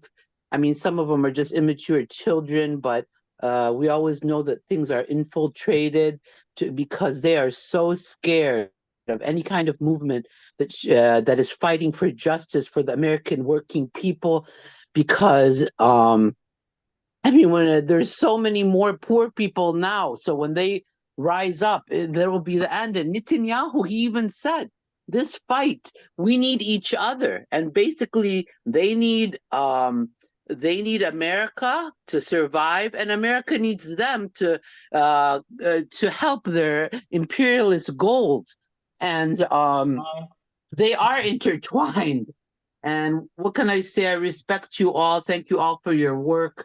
Really, I don't know what to say. It's been busy here in DC. So you'll be there in St. Pete at the court. I'll try. My baby just had a baby, but I would love to come. Is there a group from DC coming by bus or something? You know what? I know that there is some things in the work coming from DC on the way down. So can we should reach out to you about that further. Please do. Right, Please do. Great. Right on. Yeah. I mean, I hope it's a just trial, because anyhow. Yep, the people will hold it accountable. We'll put the state on trial. Yeah. And so your baby's baby will enjoy a life of freedom, which is yes, and all babies. I mean, it was very upsetting when we were going to the demonstration. I saw one of the babies killed had the same name as my new baby, and what happened, guys, that's so criminal. What's happening in DC? I don't know. Some child just died because of bad health care that shouldn't have died. I mean, it's all intertwined. It's just so criminal and greedy. And what can we say? We just go on and try to change it. Yes, we're going to fight back as hard as we ever have. So thank you so much. Yeah. Hopefully this is a pivotal time. To speak. Yes, it definitely. Thank you. Thank you, Uhuru. Uhuru. Thank you. I just wanted to say that Mona's mother once spoke. She's from a long line of activists, once spoke at the Uhuru House in the 1980s. So this is carrying on the tradition from generation to generation. I really appreciate you, Uhuru. All right, back to you, Penny, to introduce our next speaker. Our next speaker is Comrade Redbeard, we call him, Dave Reardon from the Uhuru Solidarity Movement and friend of the Uhuru Movement for many, many, many years out in the Bay Area of California. Uhuru, are you on? He's not on? Oh, he's on. Okay, Uhuru. Can't see the screen. Uhuru, yes, can you unmute Comrade? Okay, here he is, Uhuru, Comrade Dave Redbeard.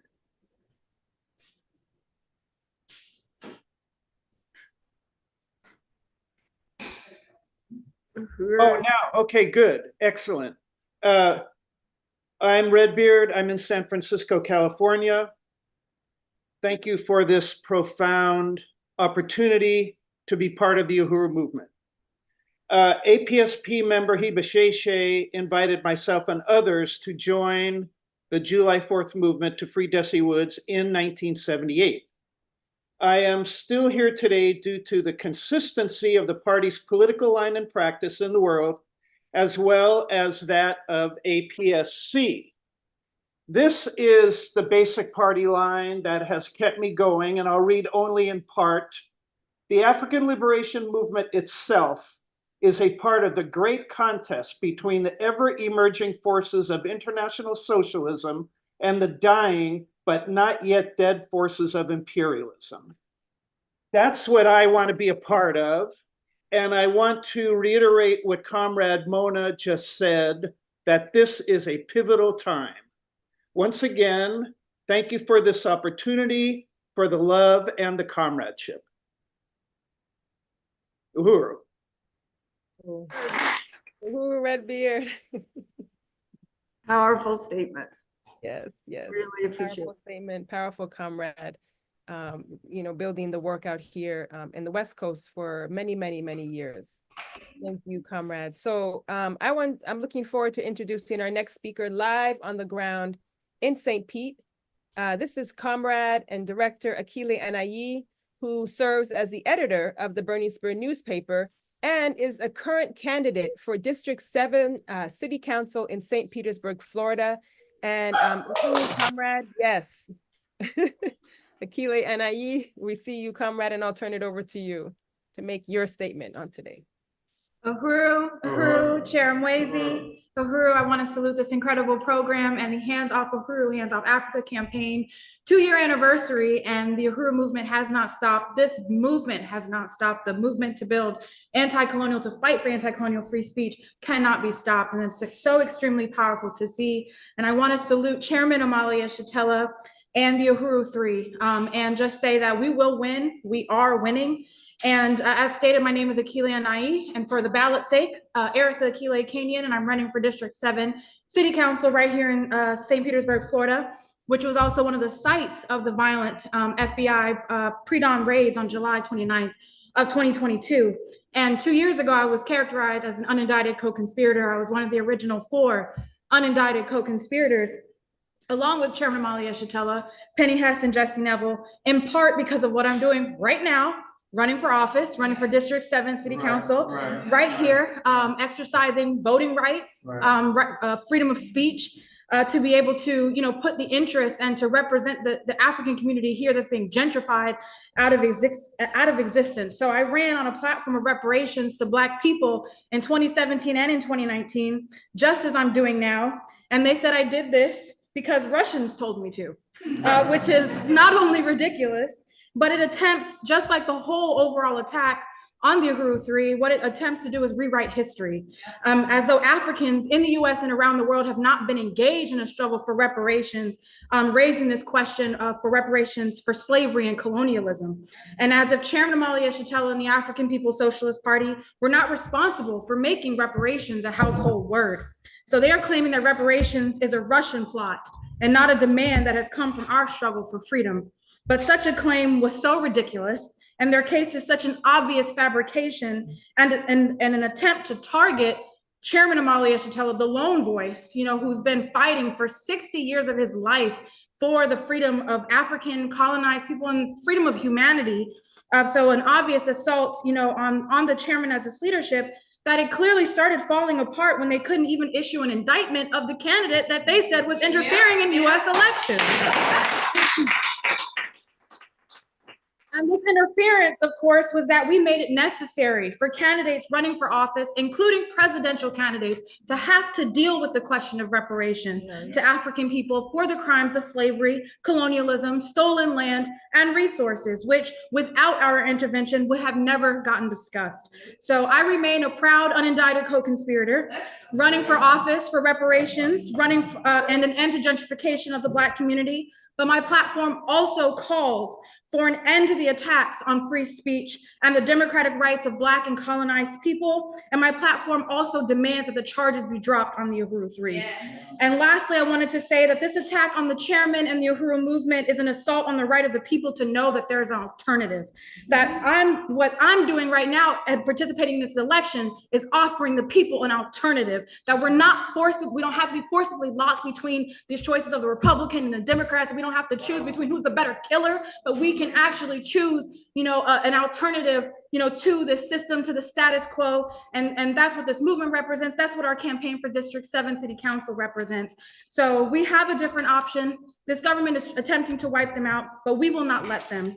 And this is why we must stand with the Uhuru 3. I'll be at August 31st. I'll be here all through the trial, and we will win, comrades, and vote Erica Keeley Kenyon for District 7 City Council.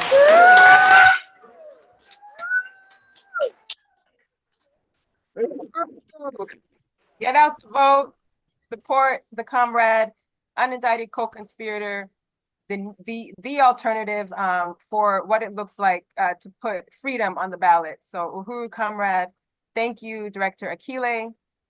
And I understand that we have somebody else on the ground in St. Pete that may at some point. So I'll turn it to Sharon Penny that we can go to the video.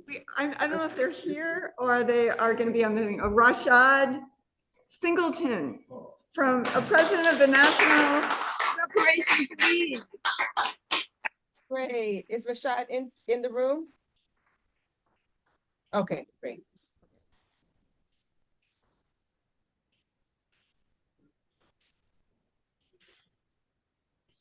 Yes.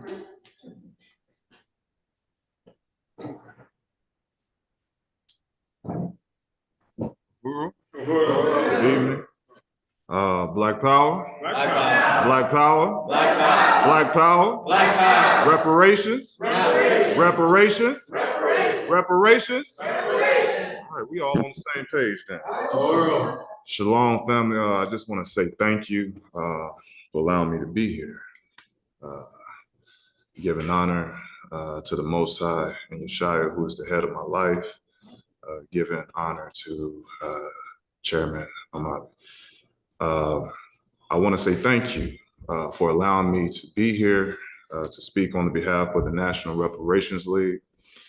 We are a national organization across all 50 states that are fighting aggressively for the reparations for the descendants of chattel slavery and Jim Crow here in the United States.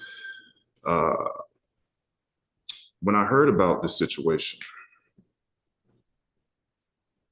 I became angry. Because what's happening to the chairman could happen to any of us. Any of us who choose freedom, any of us who choose liberation, any of us who choose reparations as our plight. But we're not gonna let what happened to our leaders before happen to the chairman this time. This ain't gonna be no Malcolm X situation. This isn't gonna be a Fred Hampton situation. This isn't gonna be a Dr. King situation. We, the National Reparation League, are offering 10,000 fearless in support of this movement, in support of the chairman, and we're here to say, hands off the Uhuru movement.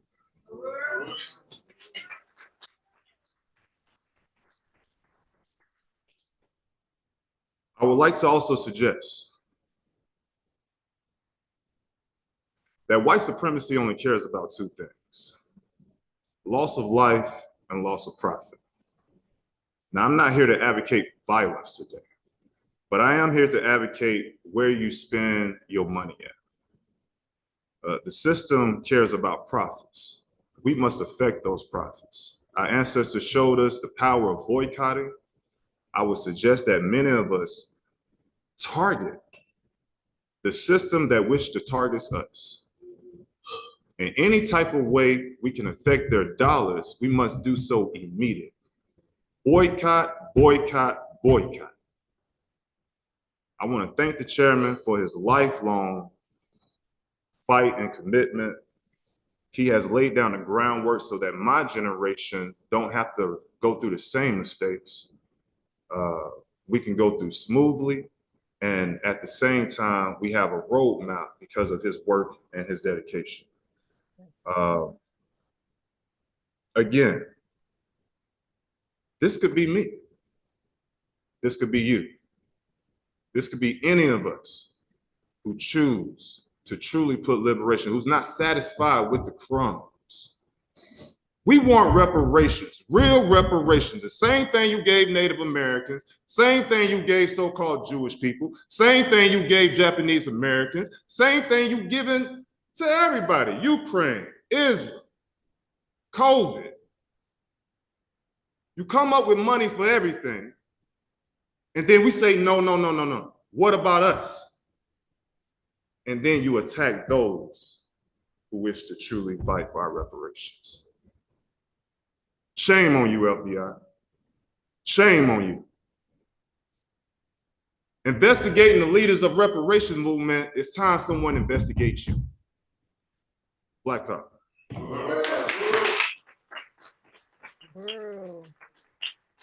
Thank you so much, comrade, brother Rashad Singleton.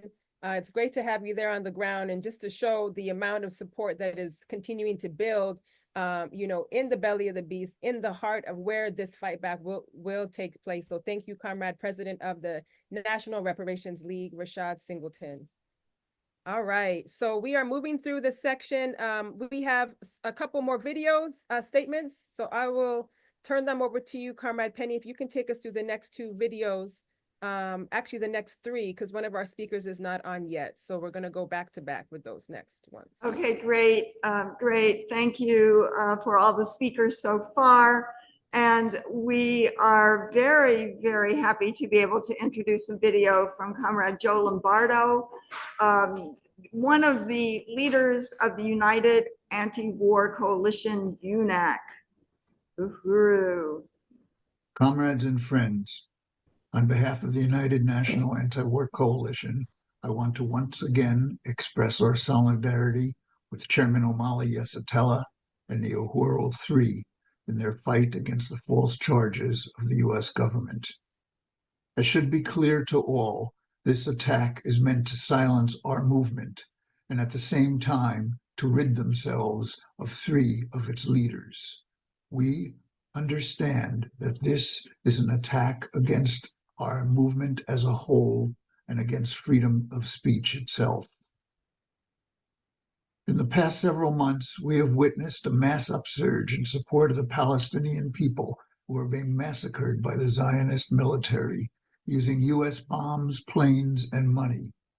This upsurge and the resistance of the Palestinian people, along with the crumbling of the U.S.-NATO adventure in Ukraine, puts our movement in a better position to make gains than we have had in many years.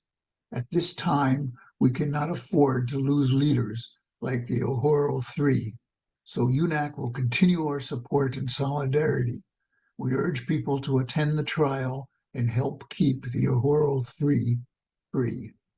An injury to one is an injury to all. Joe Lombardo, Coordinator, United National Anti-War Coalition.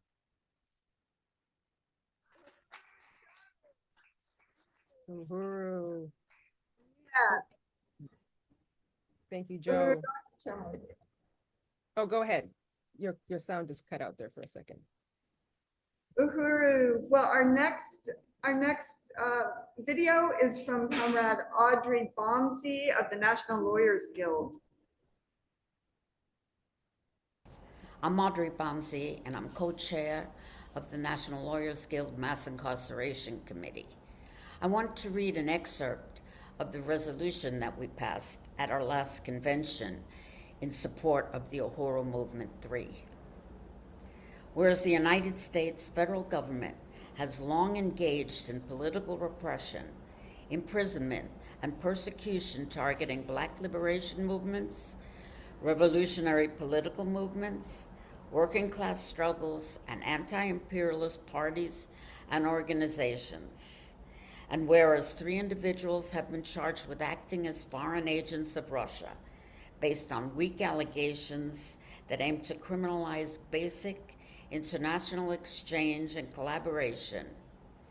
And whereas these prosecutions create a chilling effect for internationalist and anti-imperialist organizing in the U.S., therefore, be it resolved that the National Lawyers Guild calls for all charges to be dropped against the Uhuru African People's Socialist Party 3 and all similarly situated people.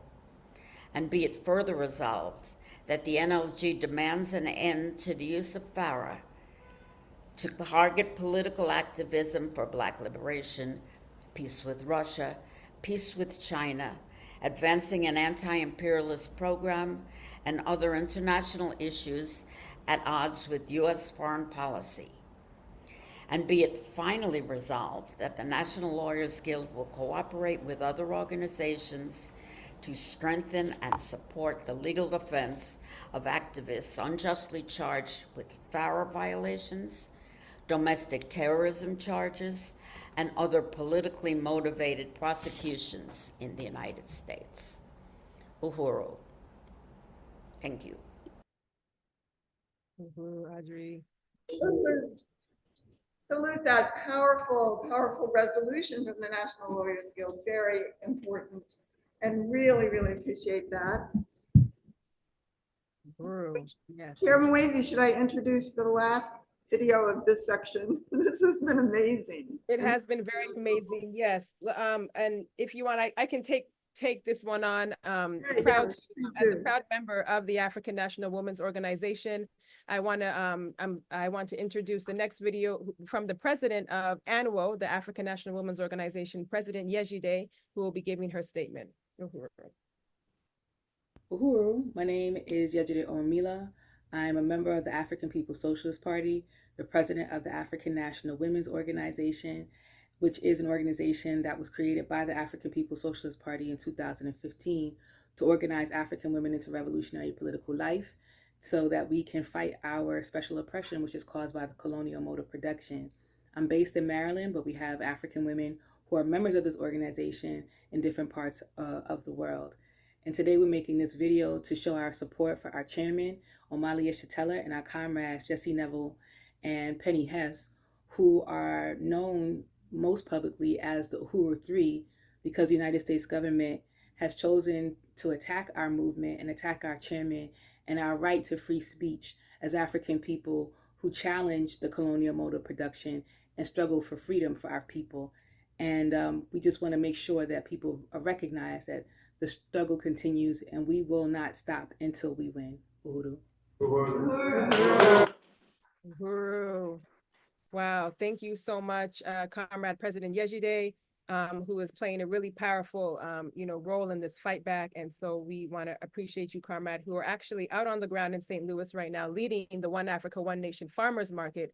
You know, this movement does not stop. And I want to salute the African National Women's Organization, who is leading that fight back, bringing food, overturning the contradiction of a food desert in North St. Louis. So, comrades, this has been such a powerful, start to this fight back. We want to get us back on track on time and get us to our next speaker, who is our keynote speaker. We're going to hear some brief statements from our keynote speaker, but I just wanted to, before I move any further, and just kind of say quickly where people are tuning in from. We have a lot of people watching on our various platforms on Zoom, on Facebook, on YouTube. I want to salute the comrades in Gainesville, Florida, Louisville, Kentucky, in San Diego, California, Chicago, Illinois, Occupy Tanzania, Orlando, Minneapolis, also tuning in from Battle Creek, Michigan, Columbus, Georgia, Johannesburg, South Africa, as well as Olympia, Washington, Tacoma, Washington, Gulfport, Florida, Boston, Swaziland, West Palm Beach, Florida, Orange County, Gainesville, Florida, Braddock, Pennsylvania, Oakland, California, Columbus, Ohio, Missouri, the Tongva People's Land in occupied area, also known as Los Angeles, Minneapolis, Brooklyn, the Bronx, and Ugan lands, as well as Sebastopol, California, Jersey, also comrades tuning in from St. Pete, And I may have missed others. If I missed you, go ahead and throw that in the chat, and we'll make sure to acknowledge where you're tuning in from. But really want to salute everybody who is joining us on today on Zoom, Facebook, or on the Burning Spear YouTube. And also to thank everybody who has gone to handsoffuhuru.org/donate. I'm really looking forward to our appeal and to just really showing you how your donations and everything is working to make this fight back the most powerful one that we have been involved in this period. So without further ado, reminding everybody to go to handsoffuhuru.org/donate. And I'm going to welcome and turn the mic over to Chairman Omali Yeshitela, Chairman of the African People's Socialist Party, the main target of the Uhuru 3, and who is leading this struggle. Uhuru, Chairman. Uhuru, I'd like to express my appreciation to everyone who has attended this meeting, to all of you, to all of the comrades that we have. And I want to say that our lawyer has made it a point to clarify the fact that even if we did what the United States government said we did, it is protected speech, that it was free speech. And I think it's really important for us to remember that, because if we begin to retreat in terms of this right to free speech, you'll lose it completely. When I say lose it, I mean legally, officially lose it. It's under assault all the time now. We cannot concede their right to control our speech. This is a part of the process of controlling your thought. It's how we express our thoughts. So I just think it's really important to be able to say that. So having said that, I want to say also that we didn't do what they said we did. It's a concocted fabrication that's necessary on the part of the people who control this country, this government, and to justify this assault on basic rights that they say are protected by the Constitution, the Bill of Rights, etc. So we didn't do it, but it's necessary for them to come up with the basis for assaulting us. They're attacking us, and they're attacking us because for a number of reasons. First thing I want to say is that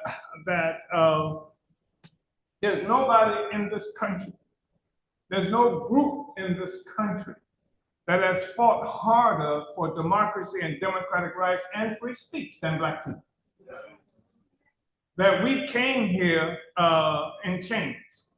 We came here as captives, while we are the only group, in addition to the indigenous people themselves, who did not come here looking for a better way of life. We lost a better way of life after having been brought here.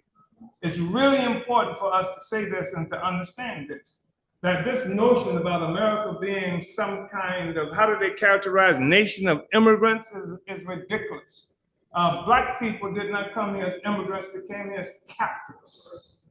And when you talk about free speech, in 1791, when the Congress ratified the First Amendment, when the Congress ratified the Bill of Rights in 1791, African people were living in chains in this country. Those of us who survived the brutality, the humiliation, the castrations, the horrors that were imposed on us by the social system, by the people who did get the right, at least formally, to free speech in 1791. When that happened, we didn't have any rights. In fact, the rights that were attributed to us, that were by the Supreme Court of the United States, I'm talking about Clarence Thomas's Supreme Court. That Supreme Court said that Black people in 1857, that Black man had no rights that a white man had to respect. That was the Supreme Court of the United States. This wasn't some raving lunatic white guy. This was not some white nationalist with a sheet on. That was the Supreme Court said we had no rights that a white man had to respect. That was in 1857. And it was only in 1865 that there was supposed that this was changed formally. Because the truth of the matter is that in 1865, the civil rights, the so-called Civil War happened, and this notion from the Supreme Court by Judge Taney, this ruling from the Supreme Court was not overturned by another court. It was the Civil War that ended that notion formally. 1865, we are formally supposed to be a free people. But that was just a formality. Because if we were free then, why the hell was I organizing throughout this country for civil rights that was won in 1964, the civil rights that Joe Biden, the civil rights bill that Joe Biden opposed? Why the hell was I organizing for people to be able to vote, the Voting Rights Act that happened in 65, if we had those rights? We didn't have them. And the fact is, even when they were formally achieved, it was only a formality. We call it de jure, rights according to the law. But de facto, in fact, we had no rights. And that's what we've been struggling forever. I want to say, there's never been a time since we were kidnapped and brought to this land that African people have not been fighting to get free. White people came to this country to be free. We trying, after having been brought to this country against our will, we've been trying to fight to be free. And that's the reality that we are dealing with. And that's the reality that this charges against us would attempt to obscure, so that they would delegitimize the struggle that we make to be free by saying that it's not Black people trying to be free, it's Russians who are attacking us. And the us they mean, they presume that majority of white people will go along with this. And of course, there are enough Negroes, there are enough Kamalas around to get them to be able to do something similar. That's their assumption, etc. So these so-called free speech rights, we never had it. And Black people have been the fiercest, hardest fighters for democratic rights, for free speech than anybody in this country. And the case of the murder of Emmett Till is one of the outstanding examples of Black people not having free speech. And the thing extended to the point that they not only charged us and killed us around speech, they had something about how we looked at somebody. They had a thing they characterized as reckless eyeballing. They've actually killed Black men because of the way they said Black men looked at white women, reckless eyeballing. This is the relationship we have to this country, but we can't talk about that. When you talk about that, the Russians told you to say it. Yeah. And they made a law that says that they can put you in prison because you're working before the Russians. And that's why we have to push back like hell, because this is not just an assault on me or the Uhuru movement. It's an assault on the rights especially fought for by Africans and colonized people in this country. Secondly, it should be understood that since the Bill of Rights were not for Black people, since the free speech rights were not for First Amendment, not for Black people, then when they come to attack me, they're attacking the free speech rights, the First Amendment rights, the Bill of Rights for white people. And they will use me as the means to get to you, because they assume that they have duped you and that you have fallen into this category of people who consider themselves so special that they're different from the rest of us, that you will unite against anything they want to do. All they got to do is say Black, and all they got to do is say Russia, Russia, Russia, Russia, Black, Black, Black, and they assume that's enough to imprison us. But they're wrong for a number of reasons. They are experiencing a severe crisis right now. And they will not be rescued by Black people, and that's the assumption that's going to happen even with Kamala Harris. The notion that Kamala Harris will be this person that will bring Black people back into unity with our own oppression, our own exploitation, like they did with Barack Hussein Obama. All you got to do is be Black, and that's supposed to be enough for us. And that's supposed to be able to satisfy all the white people, and it tells white people, look, the Black people do have rights. They can be the president. They can be the vice president, et cetera, et cetera, et cetera.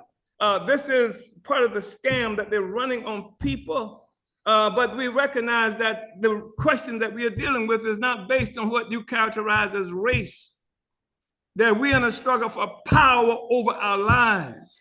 We are in a struggle for Black power over our Black lives. We recognize that the struggle for Black power is critical to the struggle to make the anti-colonial revolution that frees all the people around the world and destroys colonialism as a mode of production. And that's why everybody should join into this. It's a parasitic kind of social system they've created on the backs of Black people, on the backs of the indigenous people here and oppressed peoples all around the world. That's what we're fighting against. That's the thing that's energized us. And so they've been trapped. 2 years ago, the process, the political situation in this country for the colonizers was fraught with contradictions. 2 years ago, they were dealing with the person who had been elected the president of the United States, who had declared that the United States, that the elections were fraudulent. He says, I know because I paid for them. I bought some of the people who you voted for. He said that the process is rigged. He said the media has fake news. He said he's opposed to NATO, the same NATO that's bombing right now people in Ukraine. He said he was opposed to NATO. Do you remember that? Any of that? He was opposed to the Atlantic project that had been created. So they got this guy who they elected, and he's a nasty person. But he was elected. 57% of the white people in this country voted for Trump in 2016, and something like 57,000 of 57% of the white people in this country vote for Trump, even when this race that he had with Biden. He had the highest until Biden. It was the highest turnout of voters, and he got the greatest number of voters, second greatest number of votes in the history of this country, and second only to Biden, who won that election. So this is the kind of thing that this is the conundrum they have. They've got a situation where Biden has been slaughtering people in Palestine. It's a slaughter. If you understood anything about Palestine, it's a very narrow strip of land, 5 miles wide, I think, it's something like 25 miles long. And they've just bombed. They call it a war. That's not a war. Well, you got people trapped like that and you're just bombing them and killing them. That's not a war. So you got Biden, and he's up front today. He's with the murder of the Palestinian people. You got the courageous Palestinian people themselves. And because of the courage of the and resistance of the Palestinian people, we have this opportunity to reintroduce the very serious way the question of colonialism. Because my oppressor does not want me to fight for my own power. They want me to fight to make white people like me.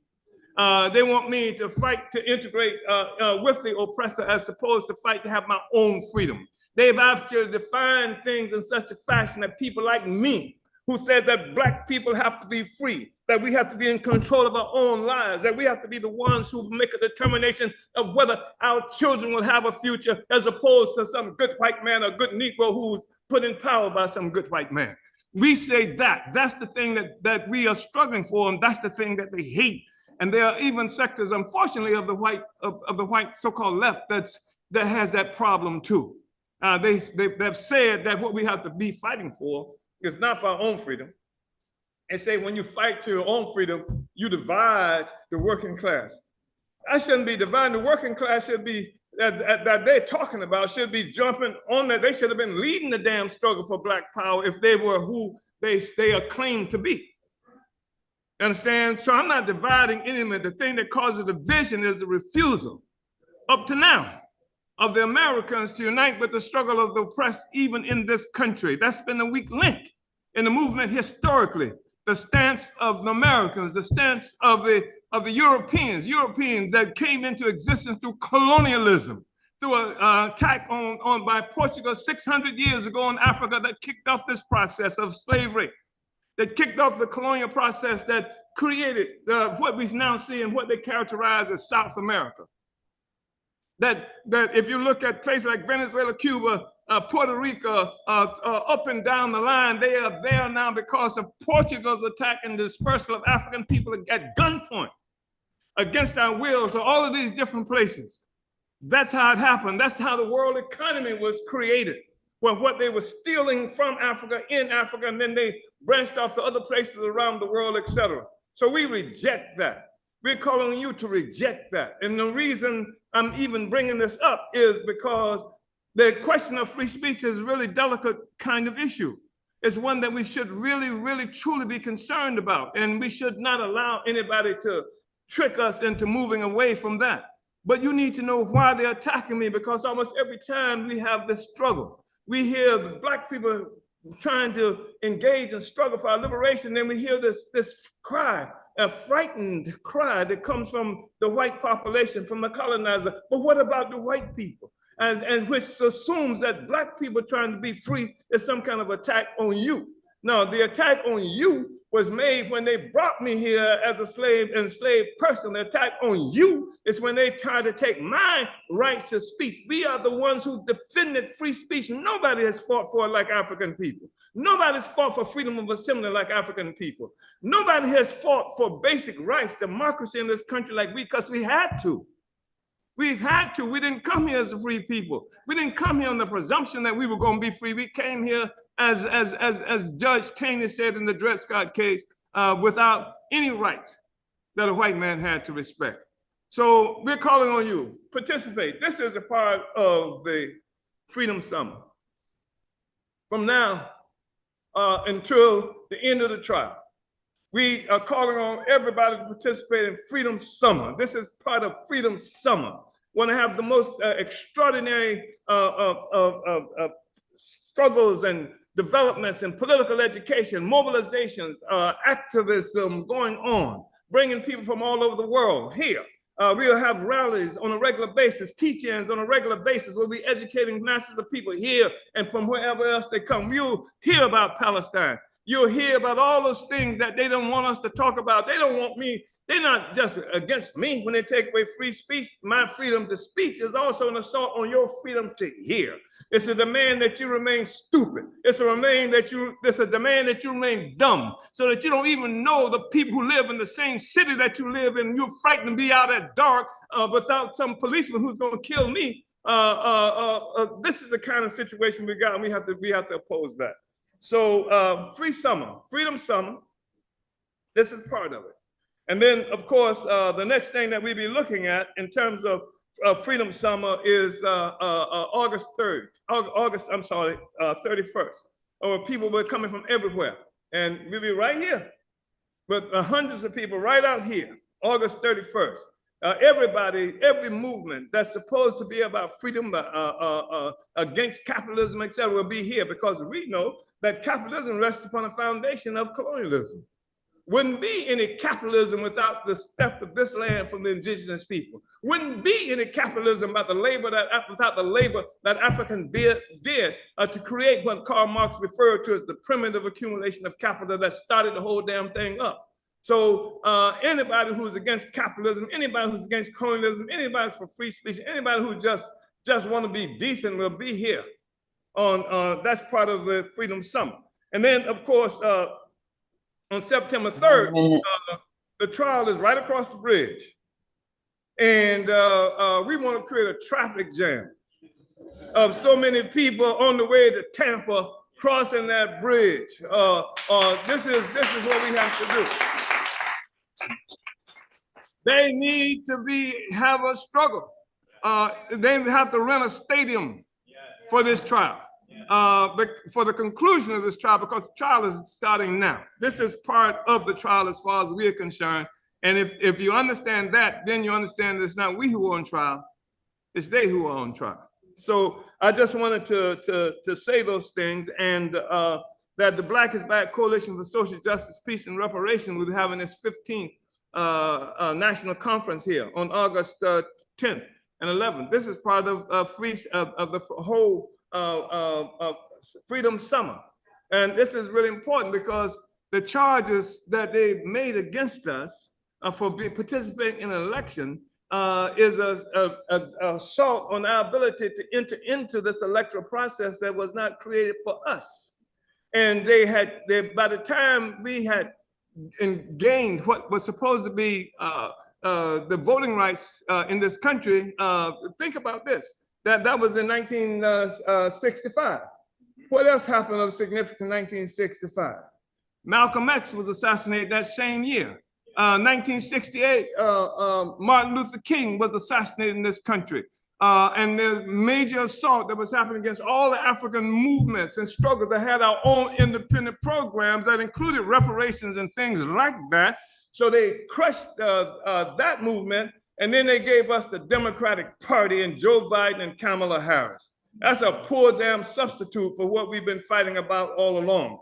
So we are saying, come in, participate in this summer project. And I mentioned that because the Black is Black Coalition has for something like 14 years or more been having electoral campaign schools teaching African people how to participate in the electoral process and helping to deflate the whole notion that there's something religious about voting, that voting is not in the Bible, nor is the Democratic Party, nor is there a book of Kamala, as far as I know, in the Bible. So come and participate and just mobilize every damn body who can be mobilized. And let's go to Tampa. Uhuru. Uhuru, Chairman, right on. I just want to really appreciate that. I want to say in relationship to the comrade Shabazz, I think. No, was it Shabazz? Rashad. About the boycott. I've participated and we've done things with boycotts, et cetera, in the past. But I want to tell you, boycotts are good, but better is building our own stuff so that we don't have to. You understand what I'm saying? And the struggle that, what is the best boycott for Walmart is for African people to have our own stuff. That's the thing that's going to take Africans from Walmart and from all these other things. That's why they hit us too, because we've got something like 50 some odd independent economic projects that we've initiated around this country. And this is creating what we call a part of our strategy to create dual and contending power. We create our own power as a part of the process of getting out from under white power, out from under colonial domination. So I think that's really important, you know. So we do believe in that, you know, we can get involved in boycotts and should do that from time to time. Somebody hurt us, we hurt them. And we also can push people into acting appropriate in terms of some of the means of struggles that we're involved in. And we intend to come out of here with the anti-colonial human rights movement. That's the objective, to have an anti-colonial human rights movement, you know, all over. So thank you so much, comrades. Uhuru. Uhuru. Uhuru, Chairman, yes, we are not one step backwards and forward ever, comrades, until freedom. So just really want to appreciate that, Chairman, that rallying call, and all of the speakers, everybody who has participated in the program up to this point. It has been a tremendous honor to be in this moment with you, comrades, in this period to wipe out. It has been nearly, since the 1960s, 2 generations of you know, trying to kill this movement. And who you just heard from right now is the ember that continued to burn after they thought they had crushed and burnt this movement to the ground. Omali Yeshitela, the African liberation struggle, the struggle for freedom of everyone in the world is still alive, and we are a part of that right now. And I want to appreciate everybody for you know, just for being a part of this fight back. So right now, comrades, I'm very excited to move to our next section. And again, want to thank everybody who has gone to handsoffuhuru.org/donate. Now is the time when we actually get to talk about these donations, and the whole reason why we are also here on today is, make no mistake about it, we have to be able to beat these people in the courtroom, and this legal defense needs funding, and we're going to talk about that right now. So I am just, want to say again, what an amazing program that this has been. And I am really just overwhelmed by, all the organizational support, the comrades that have spoken.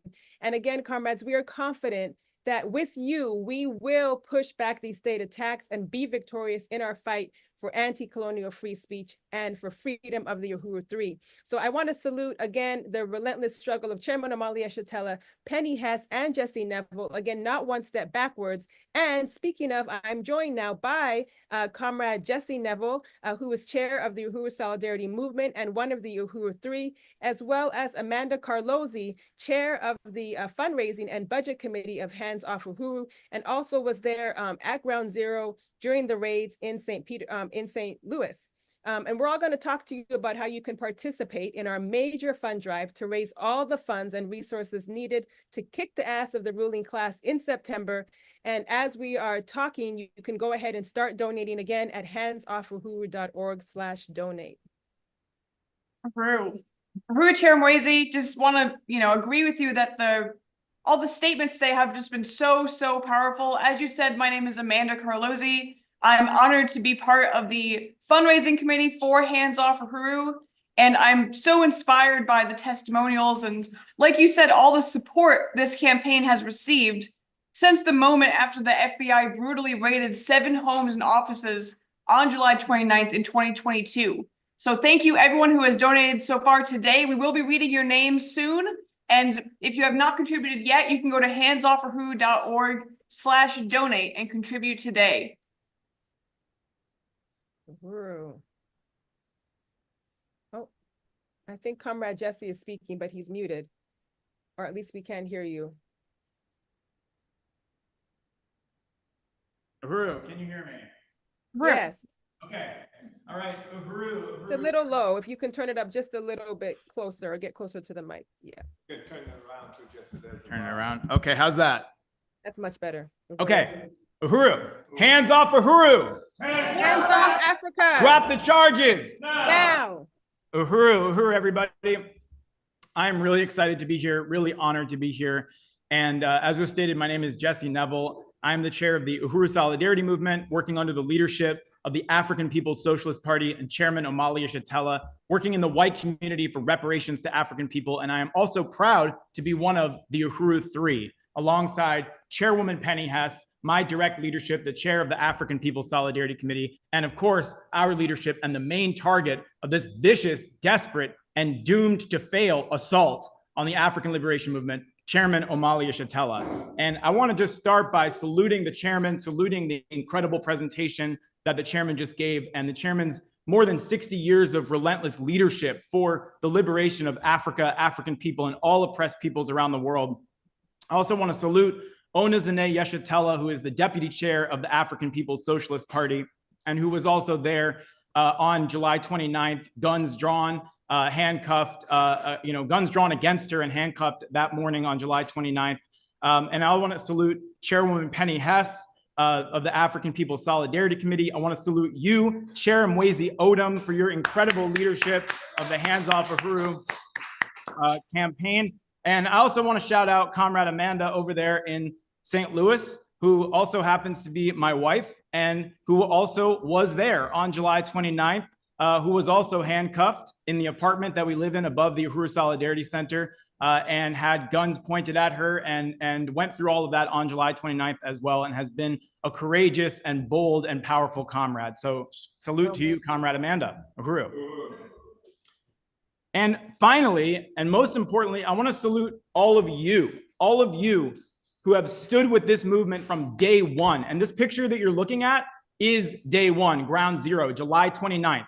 Chairman Omali Yeshitela launched the Hands Off Uhuru counteroffensive, not the day after July 29th, not a couple days later or a week later, but literally that morning, hours, maybe less than an hour after the last FBI agent packed up their assault rifles in their armored vehicles and drove off of Redbud Avenue in North St. Louis, where the chairman's home was attacked. The chairman stood on the steps of his home, surrounded by people from the African community and other supporters, and launched this fight back that has been so powerful and so brilliant ever since. And it is because of the courageous leadership of the chairman, the fearless leadership of the chairman, that we are excited about the trial. People ask us how we feel about going into trial. We're excited because we are going to kick their asses on September 3rd with all of you. So I want to thank everybody who has contributed up to this point. Hundreds of donations came in right away on July 29th because the US government, the FBI, they caused upwards of $40,000 in property damage when they did these raids. We're in the Uhuru house right now. They broke every door in this building. They stole computers, they stole cell phones, they stole archives and other kinds of electronics. people stepped in and donated to pay the costs of what the US government inflicted on this movement, as well as actually contractors and volunteers and workers who stepped in to volunteer their skills to replace doors and windows. So with the support of everyone who has gone to handsoffuhuru.org/donate and made your contribution, we know we can win because we are winning. Uhuru. Uhuru. Yes, I just thank you, Comrade Chair Jesse. I really just want to unite with your opening statements as well as Comrade Amanda. Again, the U.S. government made a huge error when they came after the Uhuru movement, and they didn't expect this fight back. Probably not on that day, but even this powerful of a fight back that would be led by Chairman Omali Yeshitela. And comrades, they didn't expect your unwavering support, because it has been 2 years since the FBI raids on the Uhuru movement. And now here we are standing on the brink of the most important free speech trial of our times, just 38 days away from going into the courthouse and on the streets in Tampa, Florida, to win a victory for all freedom-loving people that will be felt around the world. And I'm so confident, comrades, that we can close out phase 2 of this fundraising on today. What do you think, comrades Jesse and Amanda? Uhuru. Absolutely. Uhuru, I know we can do it. I know we can reach our goal. I know we can exceed our goal. I have absolute confidence we will do it. Yes, absolutely.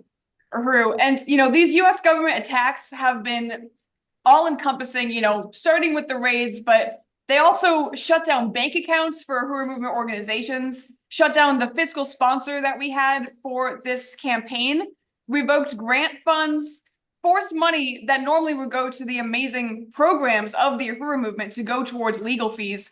And the goal is that they want to financially wreck this movement, but they have failed because of you. Yes, thousands of donors, thousands literally, went to handsoffuhuru.org/donate, which you can do right now, and contributed to our ability to raise over $300,000 for legal fees and other expenses. So let's give that a round of applause. At the same time, the Uhuru movement's economic and political programs of African self-determination didn't miss a beat and continued to grow, continued to build, not one step backwards. You made this possible. Right on. And that is literally true, because every donation from 70 cents to $70,000 made a profound impact. And every donation is fueled by, has been fueling this entire fight back. Every donation, comrades, is your act of resistance. And we salute your commitment to protect the democratic space that we as African people have fought and died for. And we know that when you go to handsoffuhuru.org/donate, that you are saying that you refuse to let the US government take away the freedom of speech and democratic rights.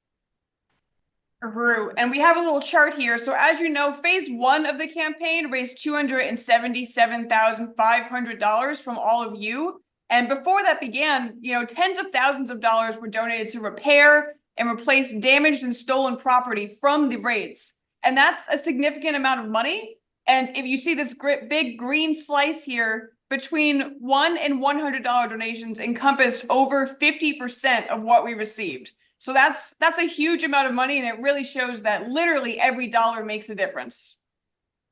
Uhuru, your contributions have made it possible for us to retain an incredible legal team who are hard at work. You heard Mutaki earlier, Attorney Mutaki Akbar. You heard Attorney Leonard Goodman. You've seen Addie Griffin, Angela Rainey, Tom Inskeep, this incredible legal team. That is your legal team. You made that possible. They are standing on the shoulders of all of you, ready to deliver a resounding defeat to the US government and the colonial state in September. Right on.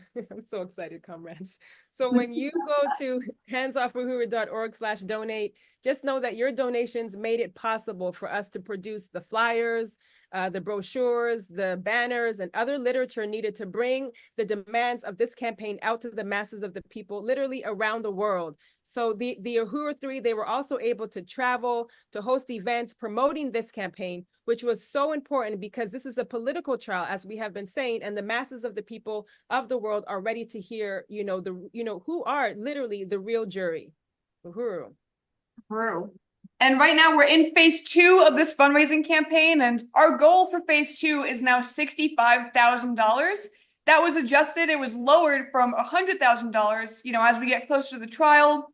And it's going to cover the costs of hiring expert witnesses, paying for court transcripts, research, much more. And this is expected, as was said, to be a month-long trial. And we need to ensure that the Uhuru 3 have the funds that are needed to cover travel, housing, and any other unexpected costs to win this fight back. So again, you can go to handsoffahuru.org/donate.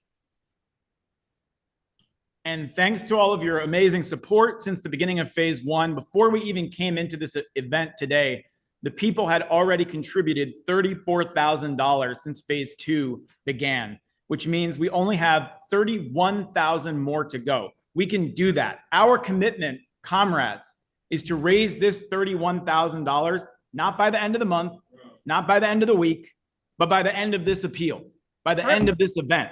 Let's do this. You can go to handsoffahuru.org/donate, submit your contribution to close out phase 2 of the fundraising. handsoffahuru.org/donate. Uhuru. And I do just want to take a second really quick to read some of the donations that have already been coming in from the beginning of this meeting. So we had Anne, who gave $500. Uhuru. And we had Lisa W. There's a couple Lisas who gave $400.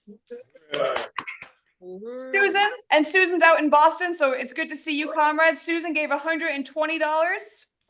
Susan. Brendan gave $500. Brendan's here in St. Louis with us. Wow, Brendan. We have Marvin who gave $50, and Marvin said, "We don't need Russia to tell us what to think, say, or feel about the United States of America. We've been fighting this system since its inception and will continue to do so until there is real freedom for Indigenous people, Black reparations, and an end to colonialism worldwide." Marvin. True. And I want to salute MQ, who, if you've been to any meeting of the Hands Off Uhuru Coalition, you know who MQ is. MQ gave $100 so far. Uhuru, MQ. And I think I'll stop there for now so we can go through the giving levels. But so far from those donations, we've raised $1,670. And there's more to read, but we're going to go through the giving levels really quickly. Uhuru, Chair Moisey. Wow, thank you so much for that intervention, Comrade Amanda, and those donations, comrades, for kicking us off. Very excited, and again, to express our appreciation for all your support. We want to showcase you the gifts that you will receive when you contribute as a part of this event today by going to handsoffahuru.org/donate. Uhuru. So Amanda's going to take us through how to give. Uhuru. So this slide right here, as we're reviewing the givebacks, again, you can go to handsoffahuru.org/donate. And if you would like to make a check, you can do so. You make the check payable to Hands Off Uhuru. And if you're in the room, either in St. Pete or St. Louis, you can hand the check to our calculators that we have in place. But if you're not, if you're watching online, you can send the check to 2654 Gravois Avenue, St. Louis, Missouri, 63118. And let us know in the chat what your contribution is and that you'll be sending us a check. And then for everybody, I just want to point out that after you contribute online, there will be an email that you receive that has a link in it. In that link, we want you to share your address and your t-shirt size so that we can thank you appropriately. Uhuru. Uhuru. So the first donor level we want to shout out, if you go to handsoffahuru.org/donate and you contribute $5,000 or more, you will gain the prestigious distinction of being recognized at the Chairman Omali Yeshitela donor level. Shout out to that, Uhuru. And when you become a Chairman Omali Yeshitela level donor at $5,000 or more, you will receive this print of this beautiful painting by the Indigenous political prisoner and freedom fighter, Leonard Peltier. Art Behind Bars, Dreams of Freedom. Free Leonard Peltier, not one more year. So that's what you will receive as a gift of appreciation from the Hands Off Uhuru campaign and in support of the struggle to free Leonard Peltier when you become a Chairman Omali Yeshitela level donor at $5,000 or more at handsoffahuru.org/donate. And this is the message contained in the covers of these books, is the message they are trying to silence. So you will also receive, if you contribute $5,000 or more, these 3 incredible revolutionary texts by Chairman Omali Yeshitela. Omali Yeshitela speaks, quotations from Chairman Omali Yeshitela, and of course, the verdict is in, reparations now. So all of these will be signed by Chairman Omali Yeshitela. So in addition to the Leonard Peltier art print, you will receive these books when you contribute at $5,000 or more today. Uhuru. So go to handsoffuhuru.org/donate. And I'm going to go to the next level, because if you give between $2,000 and $4,999, you will be a donor at the Chairwoman Penny Hess level, the voice of solidarity with Black Power, and also another member of the Uhuru 3. So when you give at this level of between $2,000 and $4,999, your gift will consist of the book, Overturning the Culture of Violence, which you'll see on the next slide, signed by a copy of APSC Chairwoman Penny Hess, as well as a Hands Off Uhuru t-shirt and a custom handmade notebook from Uhuru Planet. So if you want to give at this level, you can go to handsoffuhuru.org/donate today. Uhuru. And for the next level here, if you give between $1,001 and $2,499, you will be at the Chair Jesse Neville level, also one of the Uhuru 3, who stands in solidarity with the African Revolution. And this level, you will receive a Che Guevara t-shirt and a Che Guevara poster. And it was Che Guevara who said, "Solidarity is not a matter of well-wishing, but sharing the same fate in victory or in death." So again, go to handsoffahuru.org/donate and give today. Uhuru. And if you contribute $1,000, which has been a very common amount from our many powerful, generous donors, you will be recognized at the Uhuru 3 legal team donor level. So in recognition of the incredible efforts of attorneys Mataki Akbar, Angela Rainey, Leonard Goodman, Addie Griffin, and Tom Inskeep for their incredible and relentless work, you can contribute $1,000 today to be recognized at the Uhuru 3 legal team donor level. And when you contribute at this level, this is a really cool give back. You will receive a signed copy. This is a piece of history, a piece of revolutionary history of the motion to dismiss the bogus charges on the grounds of the First Amendment, signed by the author of that motion, Attorney Leonard Goodman. So you will receive that along with the shirt containing the slogan that is written across the building that was raided on 2654 Gravois Ave in St. Louis, "Unity through reparations." So you can go to handsoffahuru.org/donate to contribute $1,000. And before we go to the next donor level, wow, donations are flooding in. I'm very excited to announce and salute and thank Comrade Joel, who put in $250. Uhuru Joel. We want to salute Josh, who put in $200. Uhuru Josh. Hey, Josh. Dawn from Leonard Peltier Ad Hoc Committee put in $20. Uhuru. Shabaka put in $20. Uhuru Shabaka. Shabaka says, "Forward. The world is watching and we are organizing. Hands off Africa. Hands off Uhuru." Uhuru. Kitty Riley, who had made a pledge of $1,000, is fulfilling her pledge today with a final contribution of $333. Uhuru Kitty. Janine put in $200. Uhuru.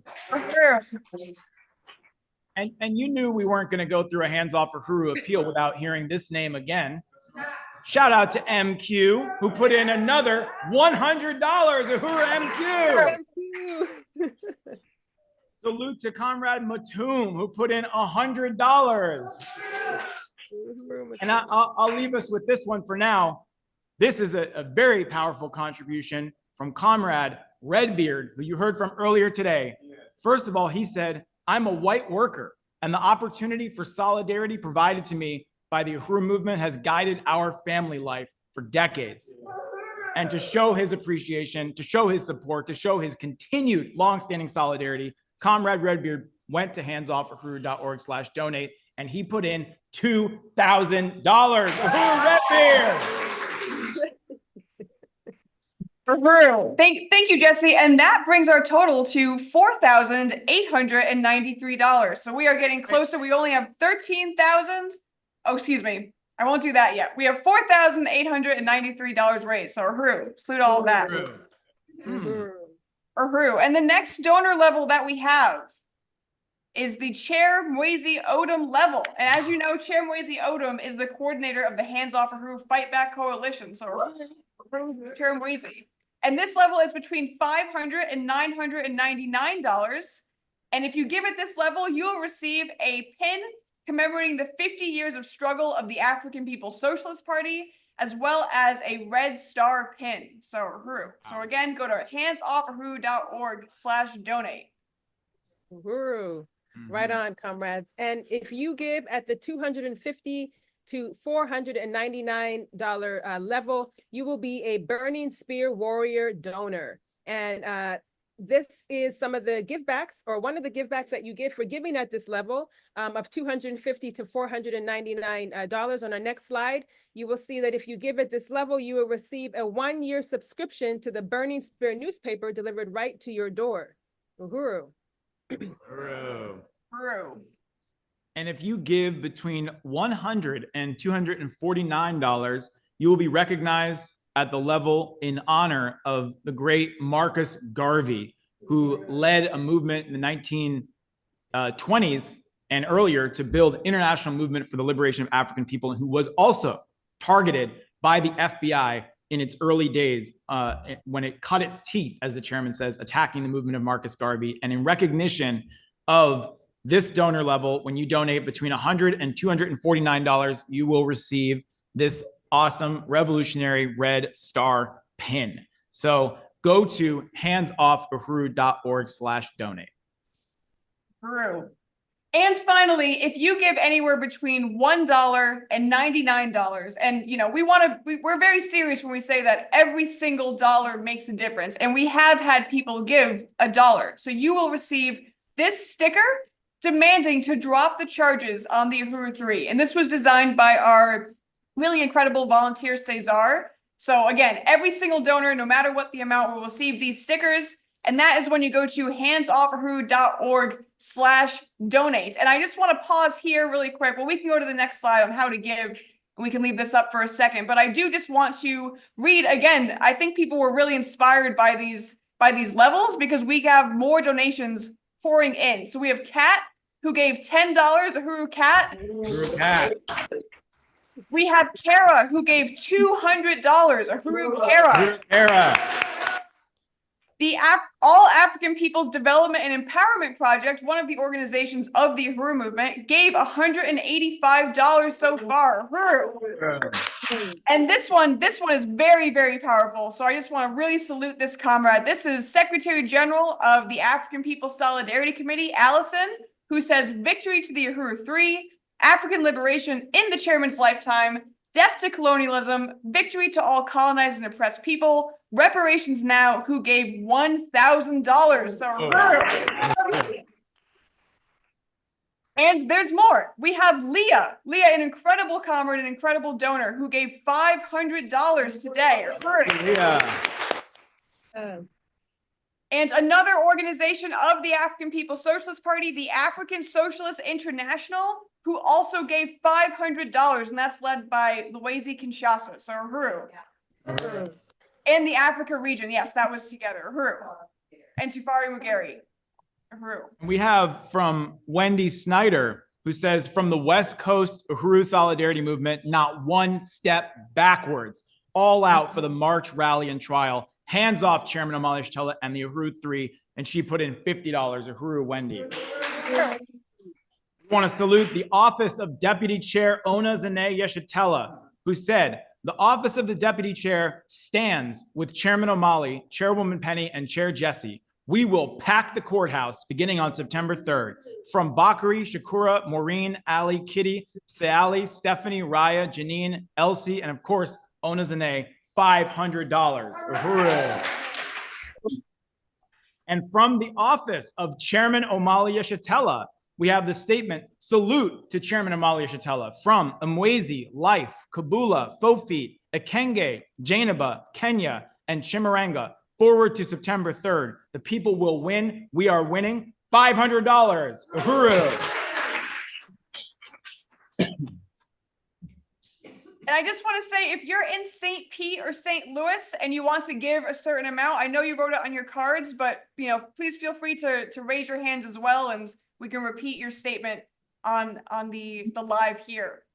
But while you're doing that in the rooms, I just want to say that we have, wow, this one's incredible. Chuck and Betty, and I do want to acknowledge that these are repeat donors. They've already given in the past this campaign.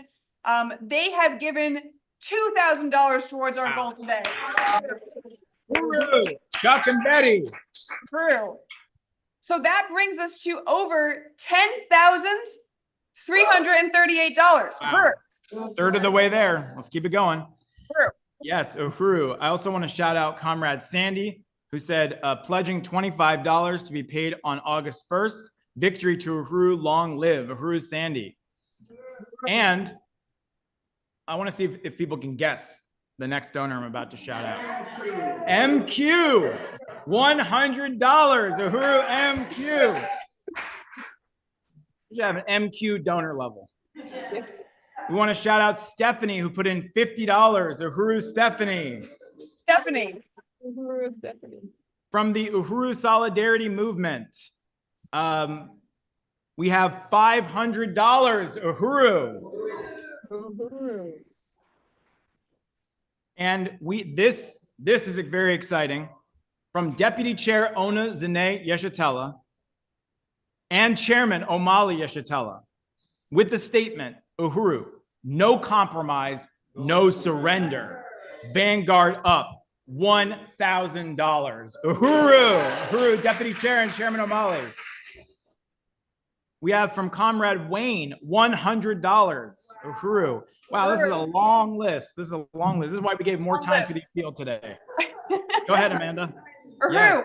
We also have the northern region of the African People's Socialist Party from Emmanuel Maku, who says, for the relentless struggle the Uhuru movement has led for the freedom and liberation of African people in the US and around the world, in the wake of the 2-year anniversary of the FBI attack on the Uhuru movement and the ongoing attacks against free speech, the northern region of the APSP is donating $500 to the Hands Off Uhuru campaign in defense of the chairman, Omali Yeshatela, and the Uhuru 3. Uhuru, a powerful contribution there. From Comrade Bakri, $25. Uhuru Bakri. From our comrade Eliza, who is in the room with us right now, actually want to shout out Eliza, who gave $50. Uhuru. From the African People's Solidarity Committee, who put in the statement, the African People's Solidarity Committee salutes Chairman Omali Yeshatela and the entire Uhuru movement for the over 50-year relentless struggle to overturn the colonial mode of production. The US government will not be successful in their attempt to stifle the demand for anti-colonial free speech. $500. Uhuru. And Chair Mwezi, do you see the spreadsheet where they're all being added? I want to make sure you can read some if you would like to read some of these statements. Yes. I want to shout out Comrade Jamie, who's in the room with us here, amazing comrade here in St. Pete, who put in $20. Uhuru, Comrade Jamie. And Chairwoman Penny Hess, the chair of the African People's Solidarity Committee, one of the Uhuru 3, put in $1,000. Uhuru. Penny. Uhuru. Yes, I can pick up here. I see a few more names that I can take us through. I know it is a long list, a really amazing list. I want to salute Indigo, who contributed $40 to today's appeal. Uhuru, Indigo. As well as I see a cash from On the Ground in St. Pete for $8. That's what we're talking about, comrades. Salute to that $8 donation. Uhuru. Also, Wendy, Comrade Wendy with $50. Uhuru, Wendy. Uhuru. And Comrade Janice, On the Ground in St. Pete, leading many of the other work behind the scenes. Comrade Janice gave $1,000. Uhuru, Janice. Uhuru, Janice. Uhuru. And I want to next up also salute the Office of the Director of Organization of the African People's Socialist Party under the leadership of Chimaranga Selembao. This office contributed $500 to this legal fund. Uhuru. Uhuru comrades. And Sister Afia Wangaza, who joined us earlier today. Thank you, comrade, for your $10 donation. Uhuru. Uhuru. Also, comrades, Kenya and Jainaba contributed $50 total. So thank you, comrades. Uhuru. Uhuru. Also, we want to salute Comrade Angelica for their $100 donation. Uhuru, on the ground in St. Louis. And there's two more on the ground in St. Louis. Well, one more on the ground in St. Louis contribution that I want to shout out before I can kick it back to you, Amanda or Jesse. Janice for a $300 donation as well. So thank you, Janice. Janice W. Uhuru. Yes, and I want to shout out the Jan, people's Uhuru Jan. Uhuru Jan. I want to shout out the People's Alderman, Jesse Todd, who pledged $100 from right there in St. Louis. And say it with me. MQ. MQ. $100 once again, Comrade MQ. And from our comrade Kabula in Chicago, $1,000. Uhuru Kabula. Uhuru. Wow. Okay. Let me give you that total so far. And then we have more donations. They're still being added. So right now, with everything we just said, we're at $17,566. Whoa. And there's more. I'm going to keep reading more. But again, if you are in the room, if you have not contributed yet, be part of this fight back. Go to handsoffahuru.org/donate. And for those of you that already have, we have Hallie in the room in St. Louis, $15. And we have the Agitation and Propaganda Department of the African People's Socialist Party, who gave $500, and that's saluting Director.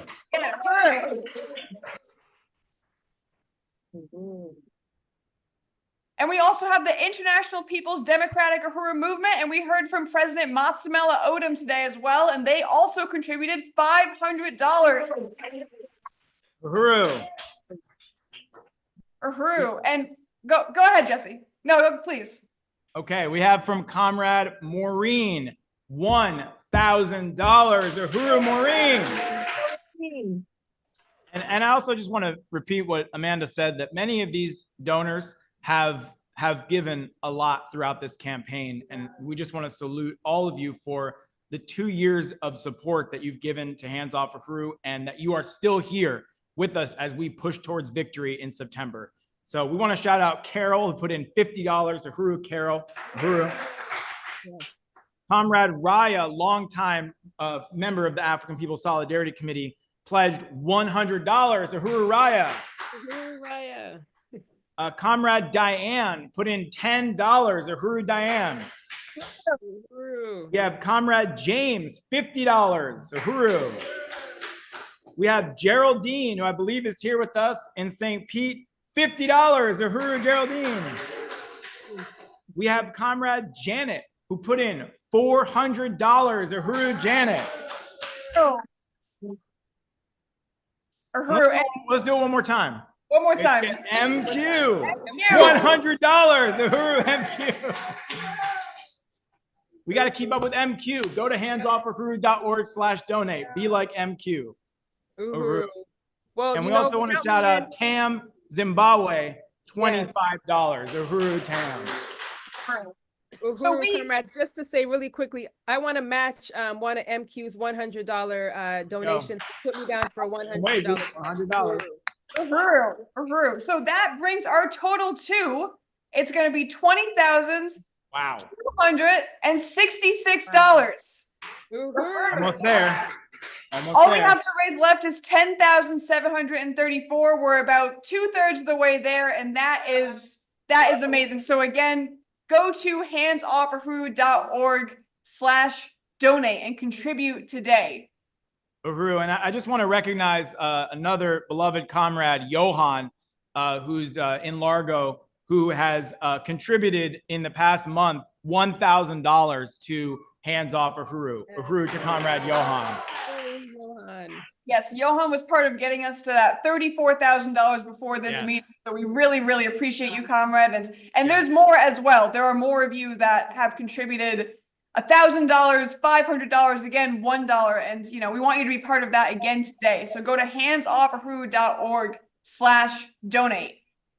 And it looks like Sayero was inspired by that and gave $30.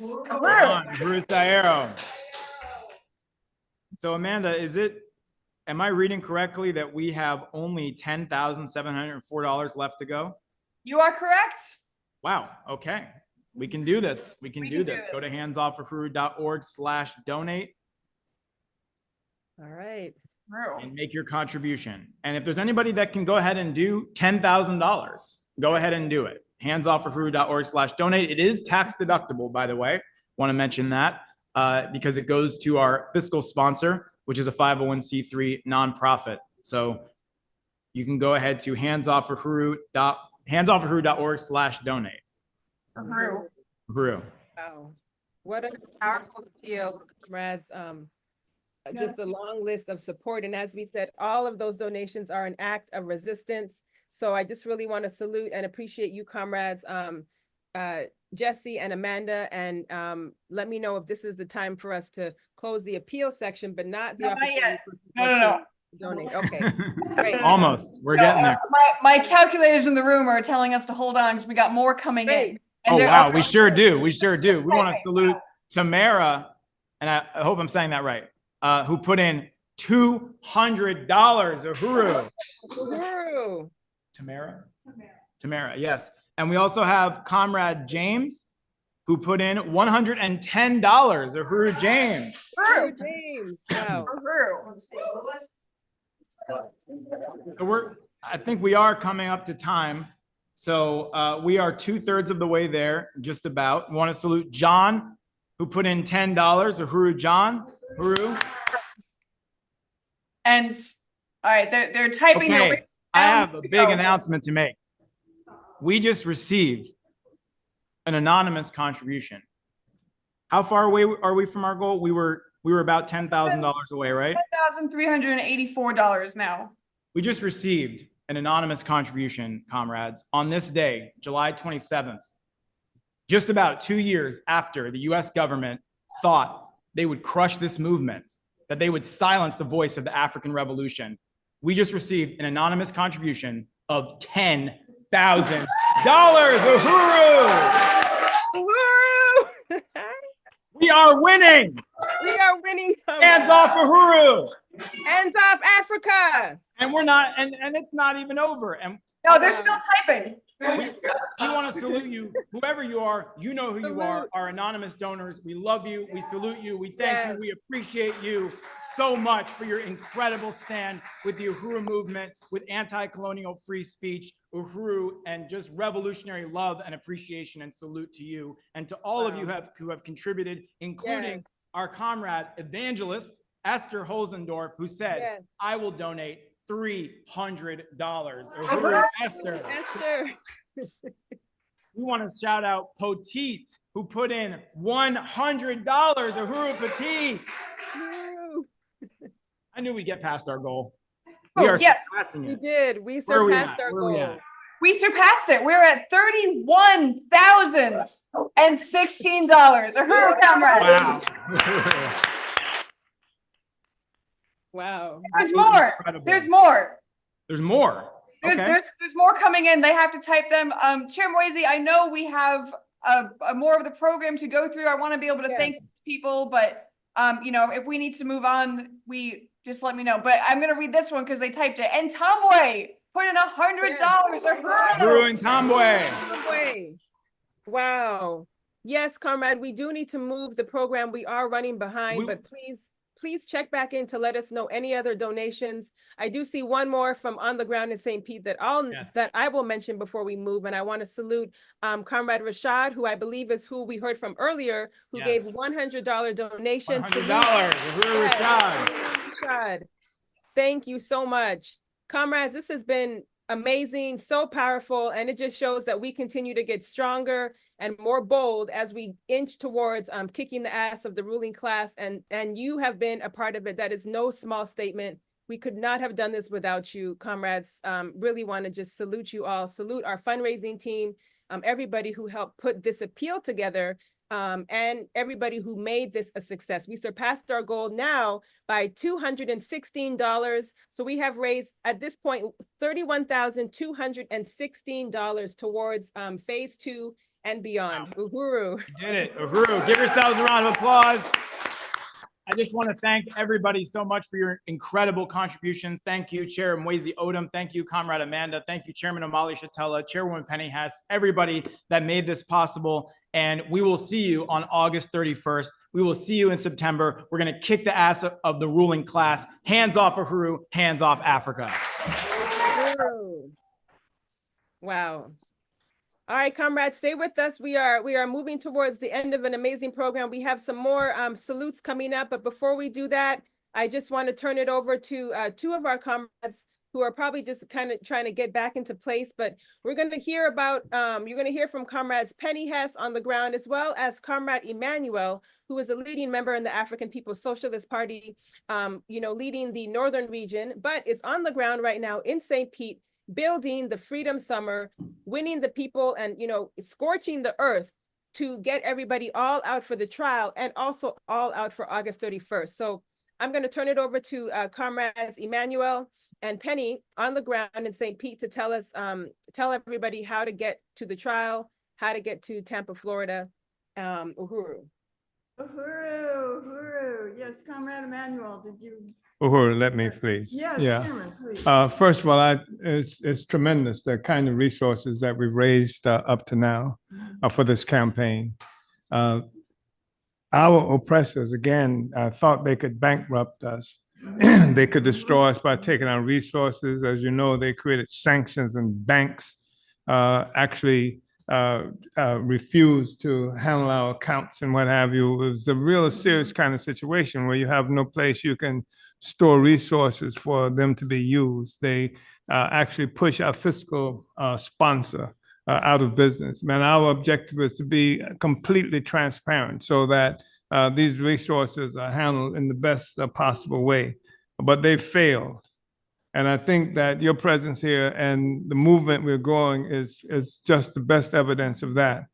But another aspect of that I think we have to recognize is when they attacked my home in St. Louis, Missouri, on December 29, 2022, that is also the home of my wife, who leads an incredibly significant aspect of this work that we do. She is the one who's built the economic development programs that we're talking about, or certainly who leads them and has grown them, the more than 50 that exist in this country today. I just want to say that she's not here, in fact, now, as she would have been ordinarily, because she's just opened a new project in St. Louis. I'm really happy to say, right there on West Florissant, where we have a huge presence. We've transformed much of north side of St. Louis now, and we're opening a bakery cafe. And she's had to be there to deal with the legal and political aspects surrounding that. But that's something that should be opening, and we intend to celebrate there after this trial. Yes. So everybody, should come in, after this trial. So I just wanted to say that and make apologies for Onezene Ishatella, who is an incredible force in our movement. I cannot overstate her significance as a part of this work. And every committee, every organization has been affected by the leadership that she's provided there. So I just wanted to say that. And also, I just wanted to recognize folk that I've worked with for a very long time, some of you. So, talk about SNCC, Student Nonviolent Coordinating Committee, Willie Mukasa Ricks, talking about AFIA, who played a role in developing the Black Power position, going back to 1964 in Atlanta, Georgia, with the Atlanta Project.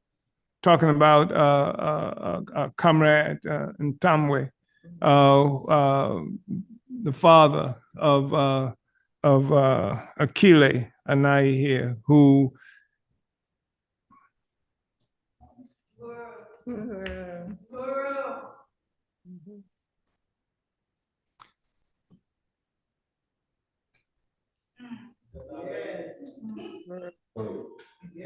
he turned his baby over to the revolution.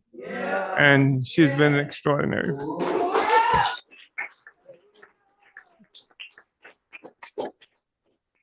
And this notion about the Russians putting us in motion is just absolutely ridiculous. And you know, there are other people here with whom I've worked for a long time.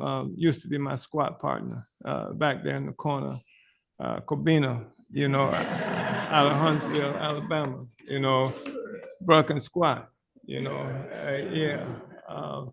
And there are other people, you know, with whom, you know, I see Biko Lumumba's daughter here. And Biko, who was a extraordinary champion of our movement, who led when Huey P. Newton was murdered in Oakland, California in 1989. And our party responded immediately. And there was a funeral that happened inside the church. And there was a people's funeral that happened outside the church. And the people's funeral outside the church was led by Biko Lumumba, standing on top of a van surrounded by thousands of people who we had mobilized to defend Huey P. Newton after the government and the media had created all kinds of slander against him. And yeah, his daughter is here, Jainaba Lumumba, and her mother is here, Kenya Yeshitela, who is my daughter. And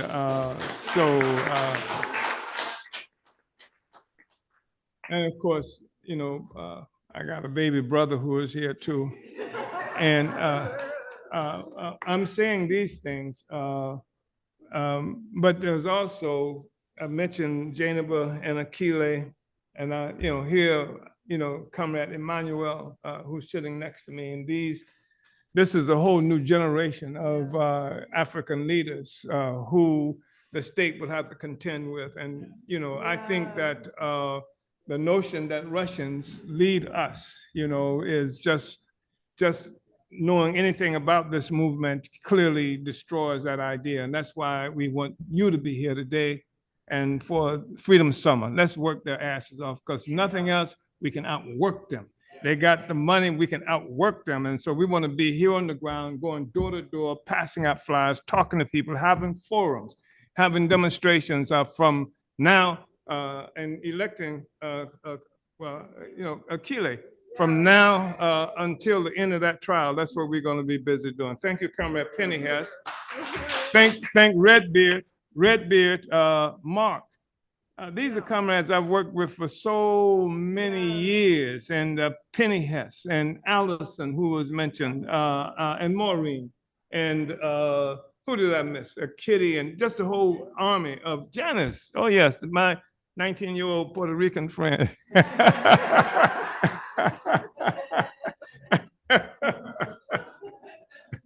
Uhuru, comrades.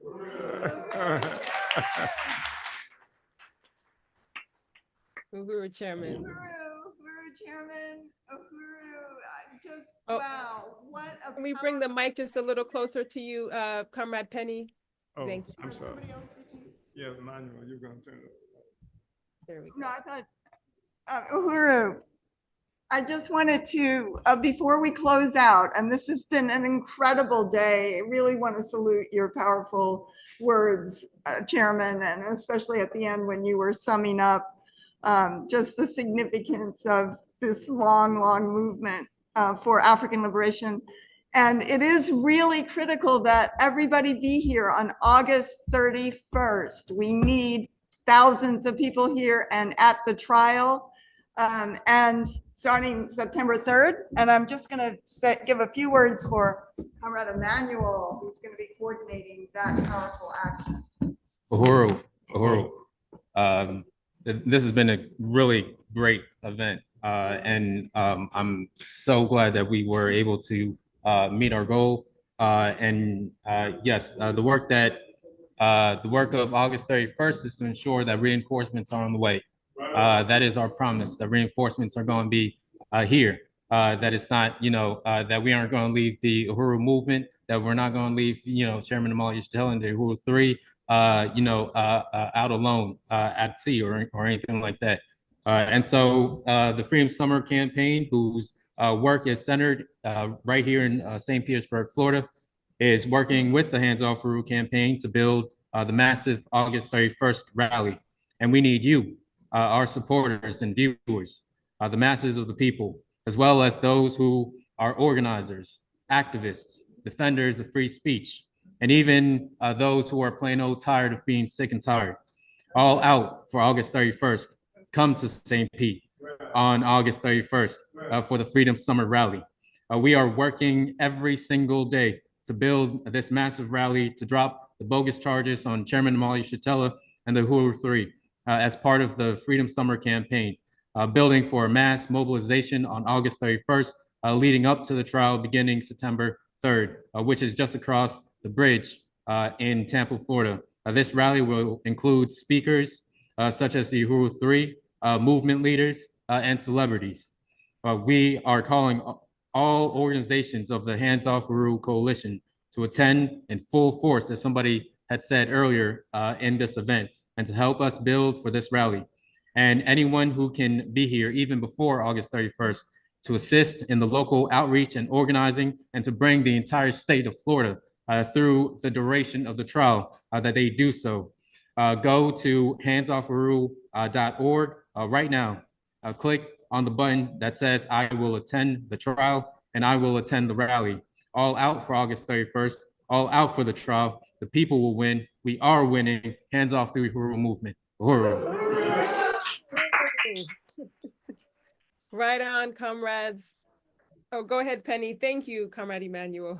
No, powerful, powerful words. Thank you very much, Comrade Emmanuel. And again, just to say, go to the homepage of handsoffuhuru.org and click on, I will attend the trial September 3rd.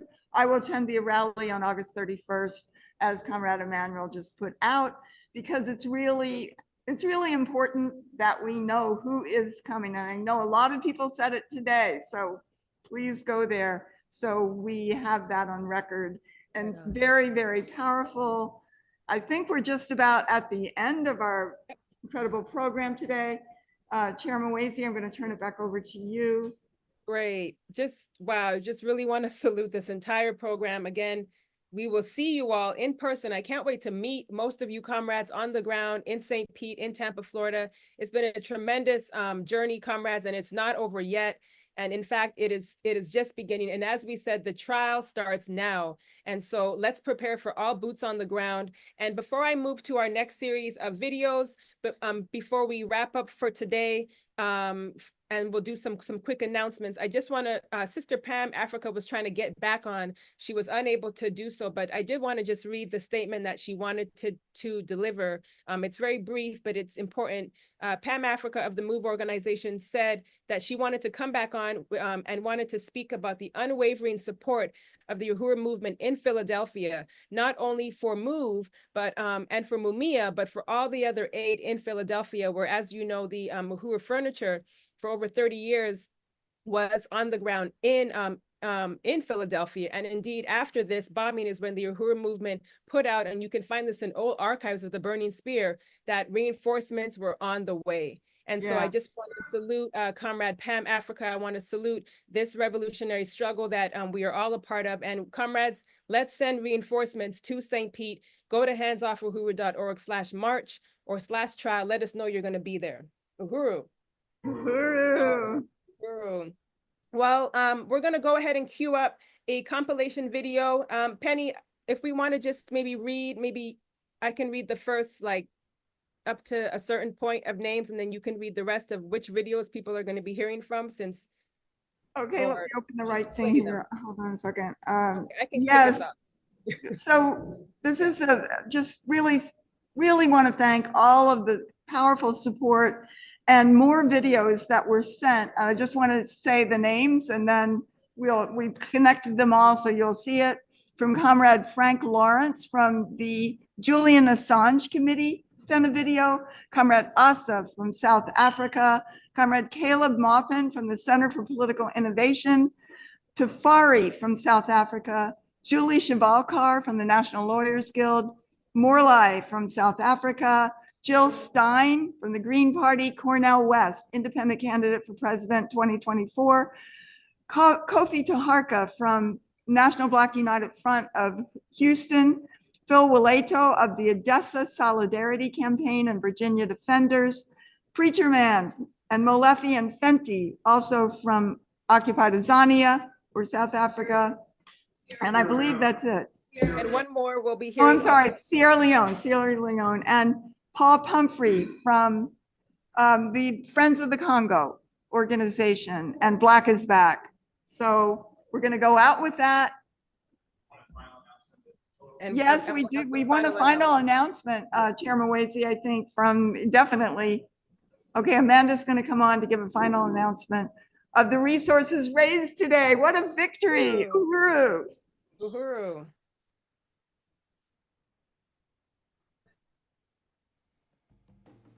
Uhuru, everyone. I'm Frank Lawrence. Okay, we're going to see that in one. Oh, okay. Can you, Amanda? Okay, there you are. There you are, comrade, over in St. Louis. Uhuru, thank you.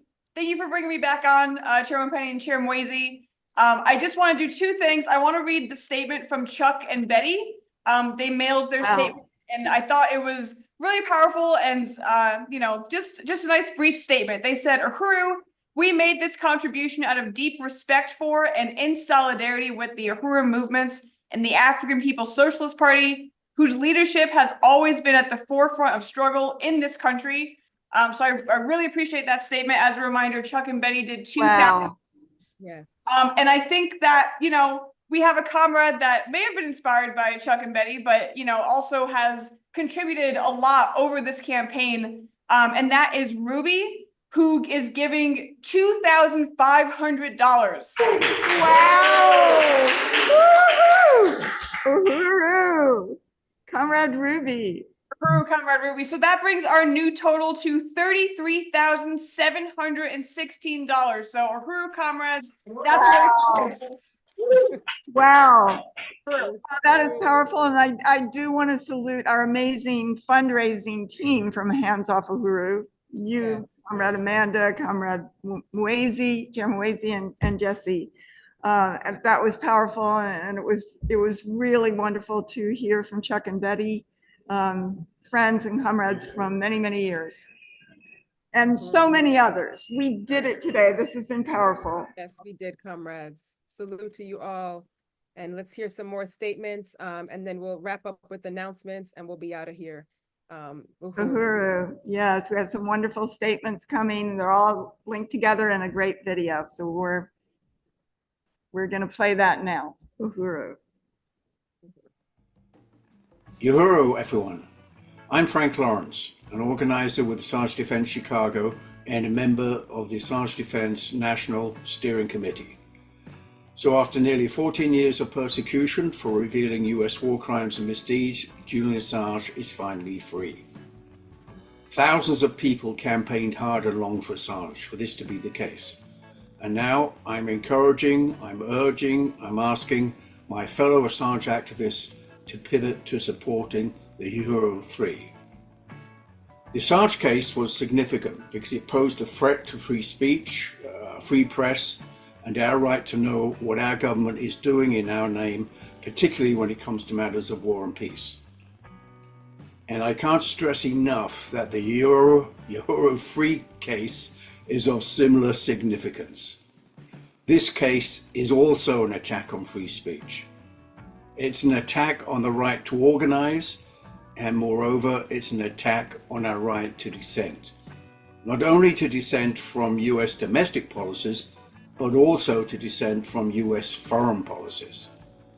And frankly, I see it as part of a larger campaign by the security state to intimidate individuals and organizations into silence, particularly about its warmongering foreign policy. So all those who took action to support Julian, please join this campaign. Donate if you can, educate others about the case, and advocate for the Uhuru 3. And finally, be there in Tampa on September the 3rd. Peace and solidarity, victory to the Uhuru 3. Right. Uhuru, Black Power, All power to the people, black power to the African nation and the African communities all over the world.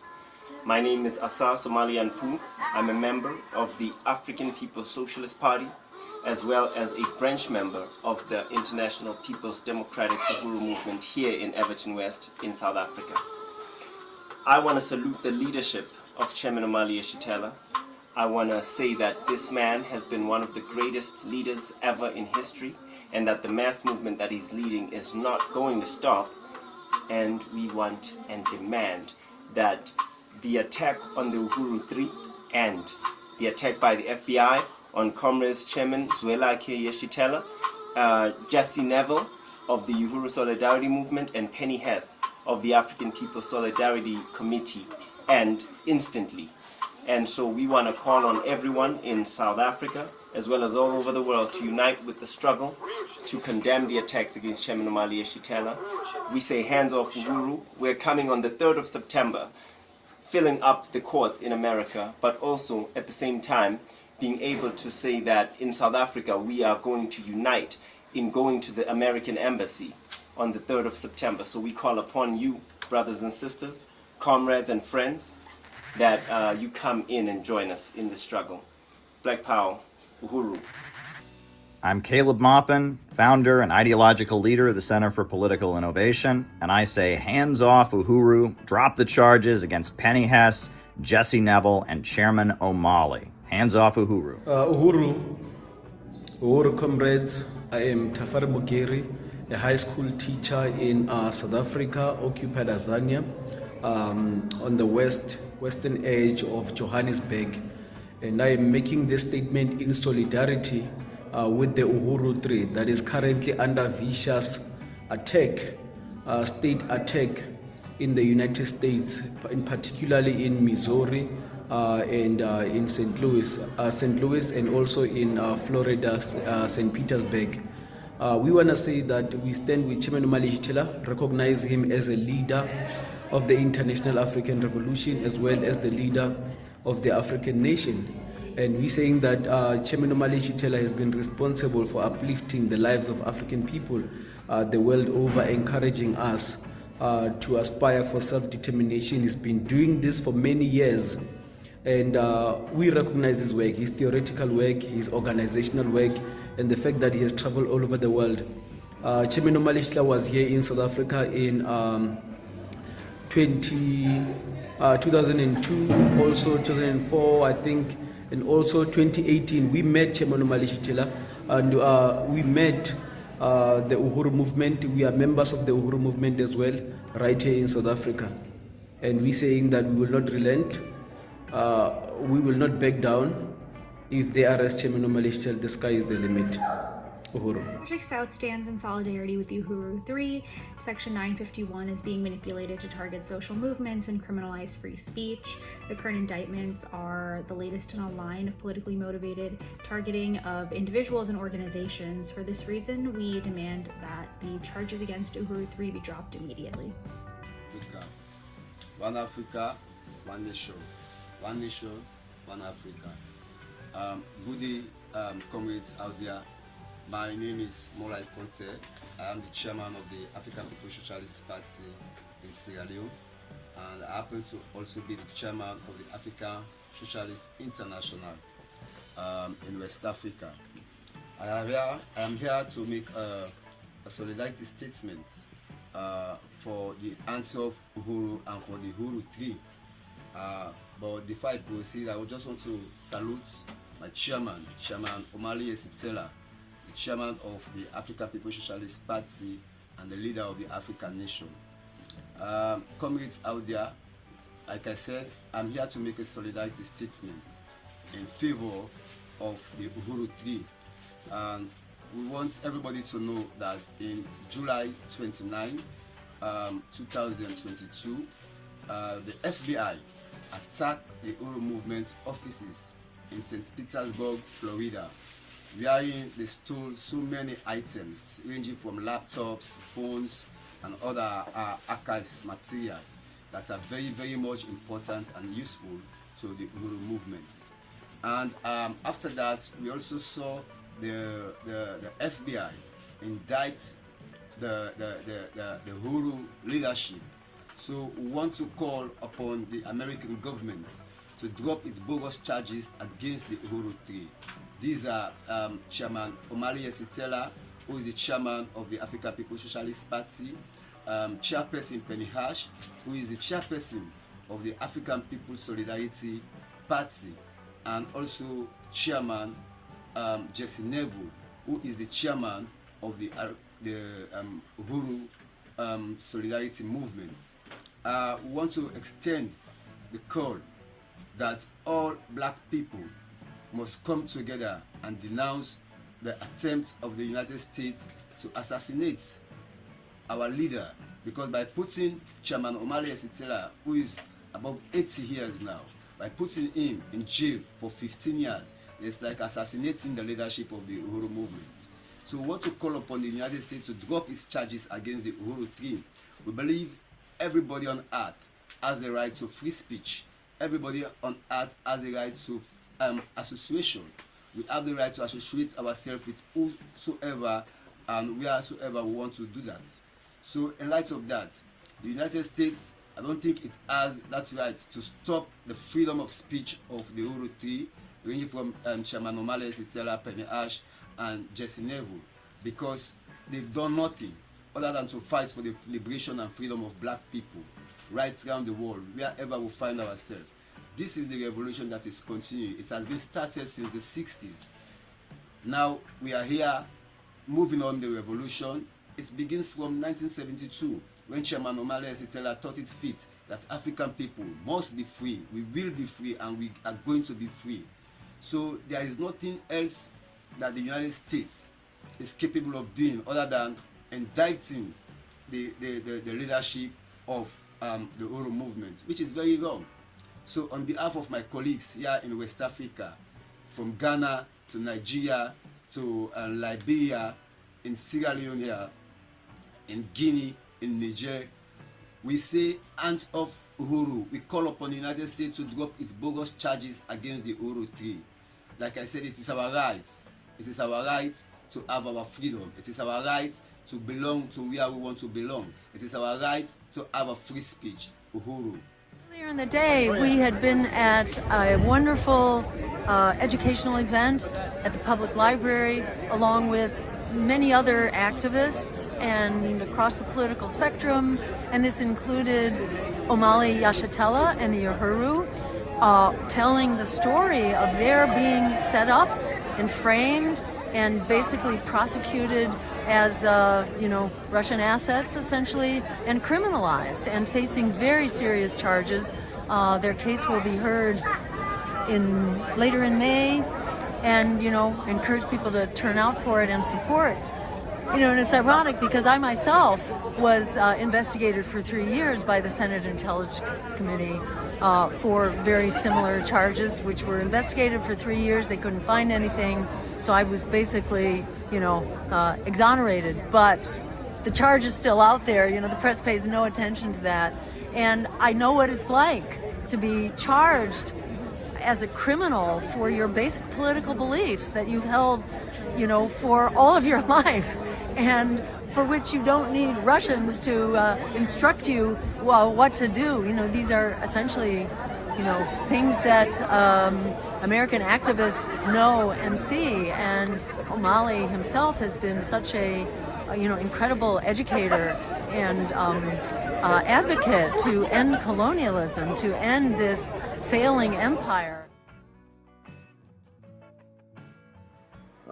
I think it's very important to do what one can and all that one can in order to defend the rights and liberties of our brothers and sisters at the African People's Socialist Party. I had wonderful dialogue with a sister in San Diego. In fact, we were talking about the Burning Spear, the newspaper. Where I was able to get even more information than I had before. And I had been really too negligent to be able to follow through on all of the things. I keep track of it with the press and so forth, but she's a member of the party, so we had a chance to actually talk about it. And then I saw my dear brother give a very, very powerful interview. I think it was on Democracy Now! right after I read the newspaper, just to hear what he had to say and his whole history of going back, way back to the 60s and 70s, through SNCC and so on. And these are all, deep concerns. I mean, we have to meet them when they come, but they are very deep concerns. And I would want to lend my name to any kind of support that they would need in order to ensure that they are both treated fairly and justly, but recognize that it's part of the war against Black freedom movements. I mean, we are in a war. Black Power, this is Kofi Taharka, National Chairman, National Black United Front, coming to you from H-Town, expressing our solidarity with Chairman Omali Yeshitela and Uhuru 3 on the 2-year anniversary of the bogus raid on your headquarters. We got to remember our brother, Omawale Caffeine. Solidarity, brothers and sisters.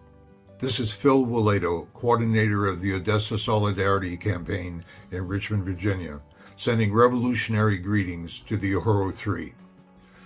Omali Yeshitela, chairman of the African People's Socialist Party, along with supporters Penny Hess and Jesse Neville, are being viciously targeted by the U.S. government because they had the audacity to question why Washington has sent close to $200 billion to the corrupt right-wing government in Ukraine at a time when the people of this country are facing ever harsher economic conditions. We urge all right-minded people to support the Uhuru 3. Uhuru comrades, I'm Comrade Preacherman from Sierra Leone, West Africa, the president of IPDOM in Sierra Leone. I want to say a big thank you to the chairman and leader of the African People's Socialist Party. I'm doing this video in solidarity of the Uhuru 3. Please, I'm asking the American government to unsolve the Uhuru 3. Unsolve Chairman Omali Yeshitela, and I'm calling on all Uhuru members all over the world to come out and make sure that we stop this fight. Let there be free speech for Black people all over the world. As we are crying loud, let there be freedom. Unsolve the Uhuru 3. Unsolve Penny Hash. Unsolve Jesse Neville. And unsolve Chairman Omali Yeshitela. We need our freedom. Uhuru. Uhuru, Black Power. My name is Mulifi Morosi. I'm from South Africa. I'm a member of the African People's Socialist Party and the Uhuru movement. And I serve also as the president in the INPDAM, or the mass organization of the Uhuru movement, here in Orange Farm, Modivara. So firstly, I want to make my deepest salutations to the leadership of the Chairman Omali Yeshitela, who is the leader and founder of the Uhuru movement. He's done a great job as an African and a member in human society. So I want to also say that the FBI should back off our business, because the attack on the Uhuru movement or the African People's Socialist Party is the attack on the efforts of the people, African people, to organize ourselves and therefore to make a revolution, to determine our future, which is the worst thing you could ever do to humanity, to deny people self-determination. So FBI should just hands off and drop the charges against the Uhuru 3, against Chairman Omali Yeshitela, or Joseph Wala, as they say. Drop the charges against Penny Hess, drop the charges against Jesse Neville. So I'm calling on everyone to be there, everyone to support our struggle as the movement and people. And so I want to be, I'm calling on everyone to be there on the 3rd of September. We'll be having, there'll be a trial, the court. So let's be there. Let's flood the courtroom. Let's be there, all of us. And those who are in the continent and other parts of the world, here in South Africa, let's be on the let's be on the embassy, the U.S. embassy, and other parts of the world will be doing that. Uhuru. Uhuru, Uhuru, Uhuru. Freedom is all what that we need. My name is Fenty Toli. I am from Sierra Leone, West Africa. I am here today to make an appeal. And the appeal I'm making here, it is directly going to the FBI. The FBI in the United States of America. We are kindly asking the FBI to make sure they drop the charges against the Uhuru 3. What do we mean if we talk about Uhuru 3 here? We are talking about the chairman Omali Yeshitela, the chairman of the African People's Socialist Party, APSP, the chairman of the Uhuru movement. And we are also making an appeal, calling on the FBI to also drop the charges against Chairwoman Penny Hens, the chairwoman for the African Solidarity Committee. I am also making an appeal, calling on the FBI to also drop the charges they have against Jesse Neville of the Uhuru Solidarity Committee. This is my appeal. And I'm also making this out to make sure that all members of the Uhuru movement in the United States of America, to make sure they patronize with the Uhuru movement, to come out on the 3rd of September when the trial of the Uhuru 3 members is going to take place. That is my appeal. That is our own appeal in Sierra Leone as a movement that is grounded in Africa. The Uhuru movement is not only in the US, but it is a movement that is found all over the globe. Africa is an example. Sierra Leone is an example. There are other countries that I cannot make mention of here, but that's my own appeal as a member of the Uhuru movement. Once more, we are calling on the FBI to make sure they drop the charges they have against the 3 Uhuru members. That is our appeal. Therefore, I'm calling on all our supporters to make sure we come down, on the 3rd, to go down onto the trial that they are going to conduct for the chairman, Omali Yeshitela Penny Hens, who is the chairwoman for the Solidarity Committee, and Jesse Neville. That is my appeal. Drop the charges. Drop the charges. To me, I look at it as it is something that is very important, that there should be a free speech in America. Where is democracy? We are talking of democracy. Where is democracy? What is the problem? What is happening with the United States of America? That's my appeal. We are calling on the chairman to stand strong and fight. We are calling on all our members to stand strong and fight against the trial. That's my message. Uhuru. Uhuru.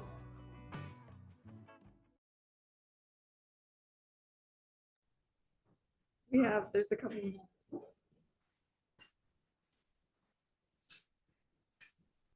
Uhuru, I think we have a couple more. Oh, now? Okay, I thought we were going to do Paul Pumphrey first. But... Okay. All right. So we want to bring up Comrade Chrisley from the Tampa 5. We want to welcome you from Freedom Road Socialist Organization. Thank you so much for coming on. Thank you for having me, and let me know if there's issues hearing me, but warm greetings from the Freedom Road Socialist Organization and Uhuru to everyone here. My name is Chrisley Carpio. I am on the standing committee of the Freedom Road Socialist Organization, and we are revolutionaries fighting for a united front against U.S. imperialism. And I also was one of the Tampa 5. I wanted to talk about y'all's case today. I live in Tampa. I'm right across the bridge, and I will see you on August 31st and at the trial. And we will have people coming out in full force. The past 2 years have been intense. We've stood with the Uhuru 3 as you all have faced down the White House in your fight for your freedom, which is coming under attack for the so-called crime of opposing U.S. imperialism. As people have said, the charges are bogus. Our enemies on Wall Street and in the Department of Justice are once again doing what they are the best at. The one thing they're the best, or one of the things they're best at, they are lying. What put Uhuru on the US government's radar was the principled, righteous stance of saying no to US war with Russia, a NATO-led war in Ukraine and on neighboring states. Not only was it within Uhuru 3's right to say those things, it was actually the right thing to do, and every progressive in this country should be doing and saying the same. Our group also opposed the US war on Russia and Ukraine, and as others have said, we must view this attack on the Uhuru 3 as an attack on all of us, and our freedom of speech, our right to protest, our liberation is bound up in this case. The courts in our country call themselves the justice system, but the people call it the injustice system. And I'm sure everyone on this call has heard that before. We can't put our trust in it. In 2012, our own group's leaders, several of them were raided by the FBI also for so-called material support for terrorism, which apparently includes speech.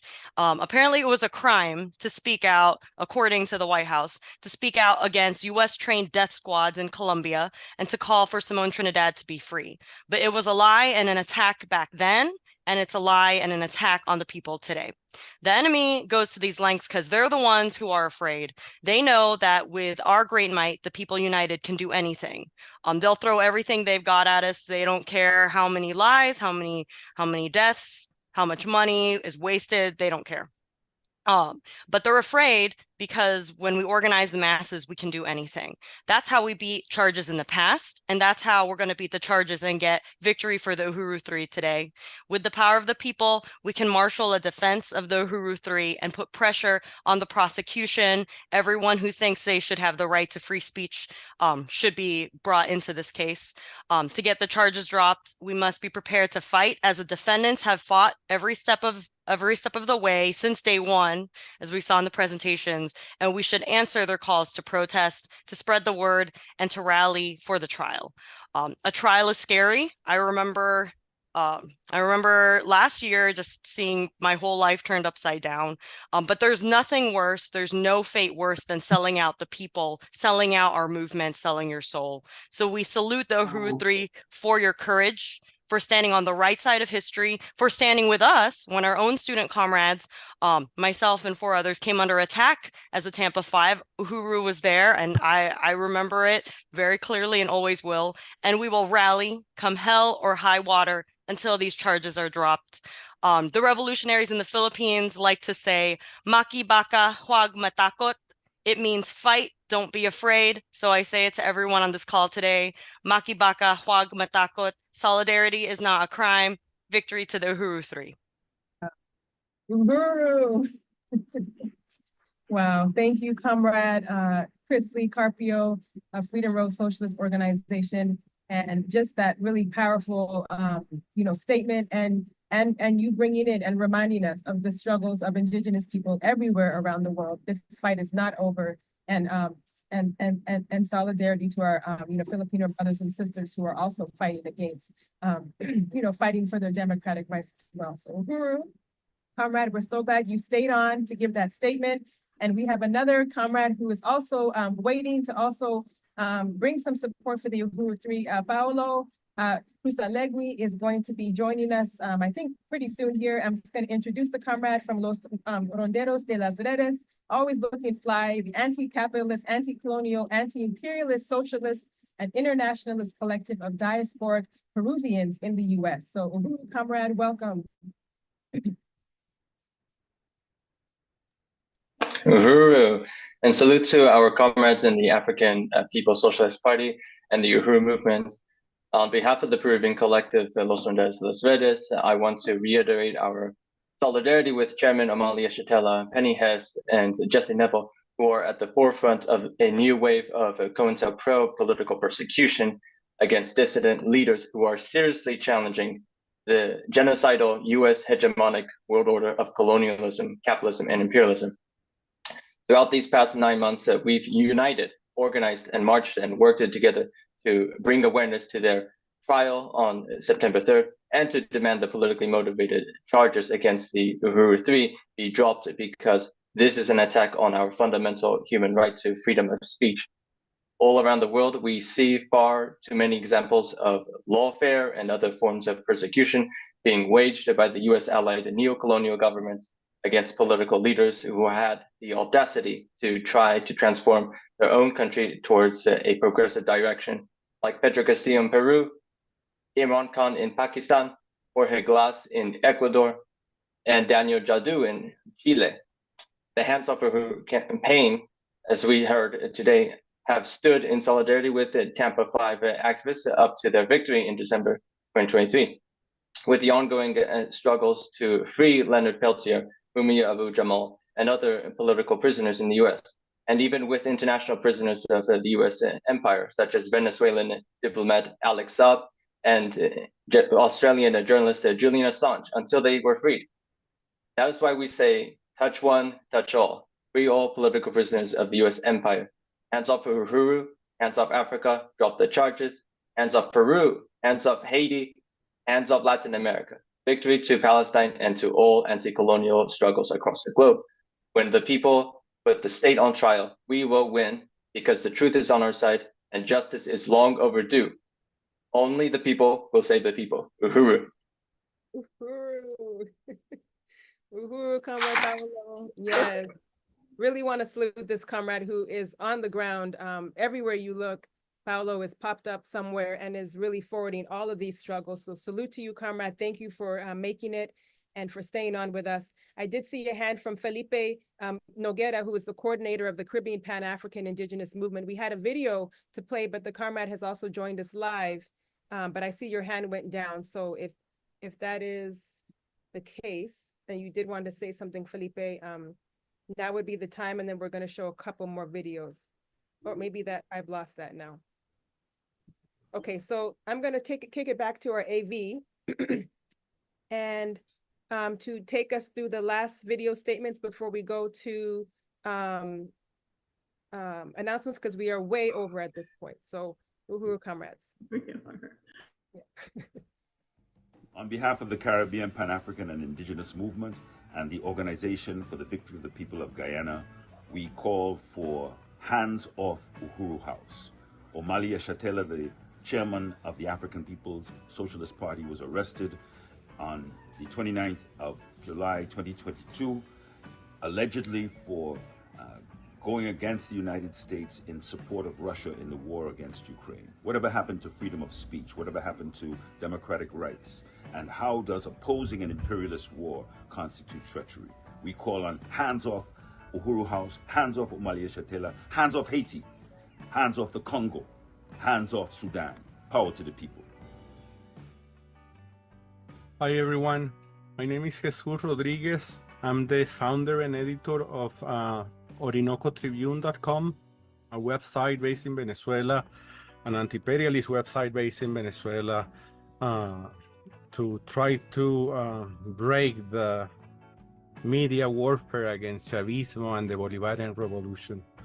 This message is a message of support to the Uhuru movement, to Chairman Yeshitela, and to invite you all to participate in the event that is going to be held on July the 27th to commemorate the 2 years of the disgusting raid against Chairman Yeshitela and his wife's home in St. Louis, Missouri. We want you to, we want to reiterate our support to your cause, to your struggle.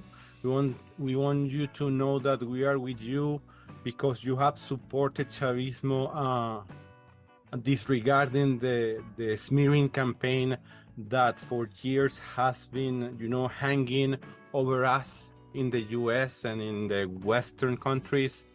So we are grateful for that support from the Uhuru movement, and we wish you the best. And we know that you are going to prevail and you are going to win.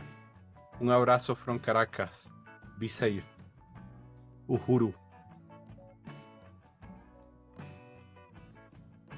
Uhuru. I'm Josh Shirley. I'm the National Vice President of Veterans for Peace. Exactly 2 years ago, the U.S. government carried out a cowardly exercise in state terror with its FBI raids in St. Petersburg and in St. Louis. Members of Veterans for Peace know all too well about such unjust acts. Too many of us have committed them at one time or another, actions we now regret and reject. But today, here and now, I can think of no one better equipped to stand up to the empire and wield the power of truth in this moment than the Uhuru Solidarity Movement and the African People's Socialist Party.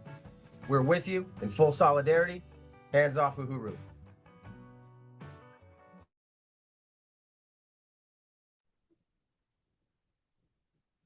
Uhuru.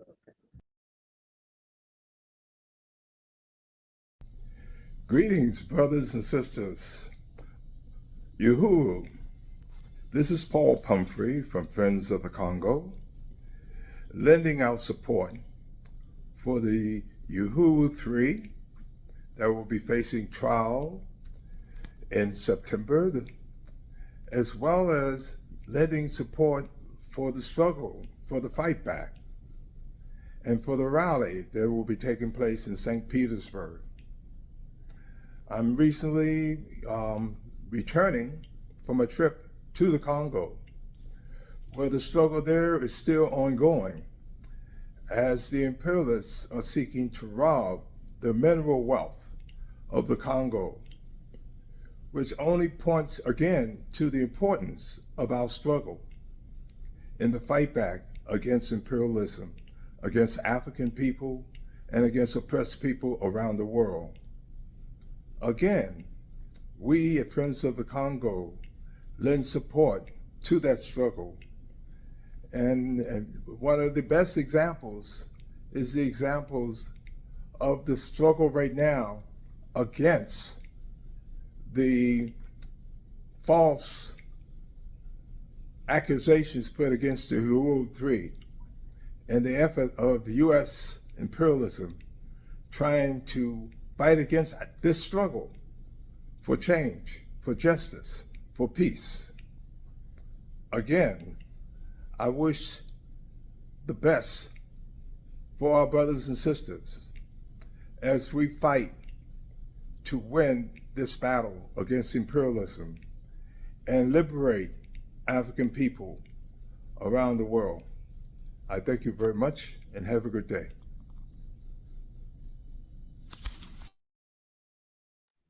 Uhuru. Wow, comrades, we are coming to the very end of a phenomenal and remarkable program. And so before I go any further, I just want to again salute and appreciate everybody who participated in today's program, from the AV team who did an amazing job promoting and helping to share all these videos, everybody who has helped on the front end, on the back end, and all of you and your supports. Everything that is going on in the chat, I just really want to salute you all, comrades, for just your energy. And if there is an update I can give, or just one last final announcement of our goal that we raised. We had a goal of raising $31,000 on today, and we surpassed that goal, and we raised a total of $33,716. So comrades, over $2,000 past our goal. This is phenomenal. We are on our way towards phase 2 of this remarkable fight back. So I'm going to take us through our announcements, comrades, and go ahead and just, if there's any last remarks on the ground in St. Pete, then we're going to close out. So thank you. I did yes. register as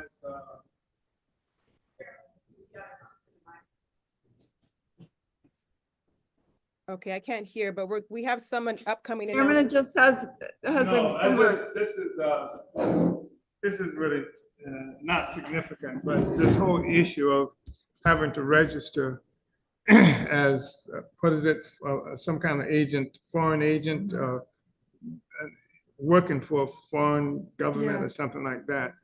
And when I joined the Democratic Party many years ago, that's what I did. Oh, that's funny too. Boom, boom. see him. He'll be here again. He'll be back. And Uhuru chairman. Right on. Right, on that note, we are winning. We are winning, and we are presenting a new alternative, not just to an election, but to life and a future worth living for and worth fighting for. So, Uhuru comrades, we are going to pull up the announcements again. Thank you to our AV techs, and our chat moderators are getting ready to get these announcements to you right away. And also, there is a comment on Facebook that I'm not able to see right now, but I just want to shout out who made the comment, Gail Cohen as well. So thank you so much, comrade, or perhaps we need to look at that. I'm not sure, but I just wanted to say thank you, comrades, for tuning in on Facebook and on Zoom as well.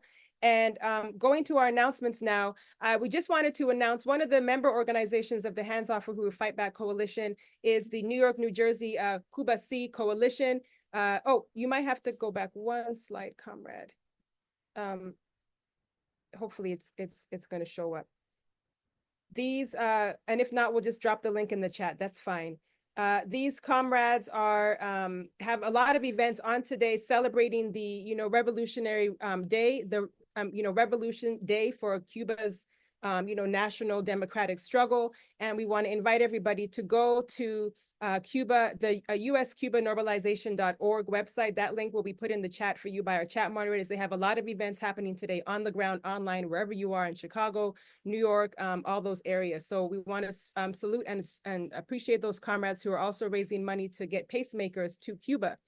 Next announcement, thank you, AV. We're ready to move to the next slide, is the Black is Back Coalition for Social Justice, Peace, and Reparations has their 15th annual conference on August 10th and 11th in St. Petersburg, Florida. You can register for in-person or online at the link that is being placed in the chat, or you can go directly to www.blackisbackcoalition.org. And this is where you can register for this. And if you want to learn how to run for an election, this is the place to be, comrades. On Saturday, August 31st, the Not One Step Backwards rally near the Uhuru House in St. Petersburg, Florida. Next slide, please. Is happening, and we are expecting everybody to be there who can make it. So you can register at handsoffuhuru.org/march.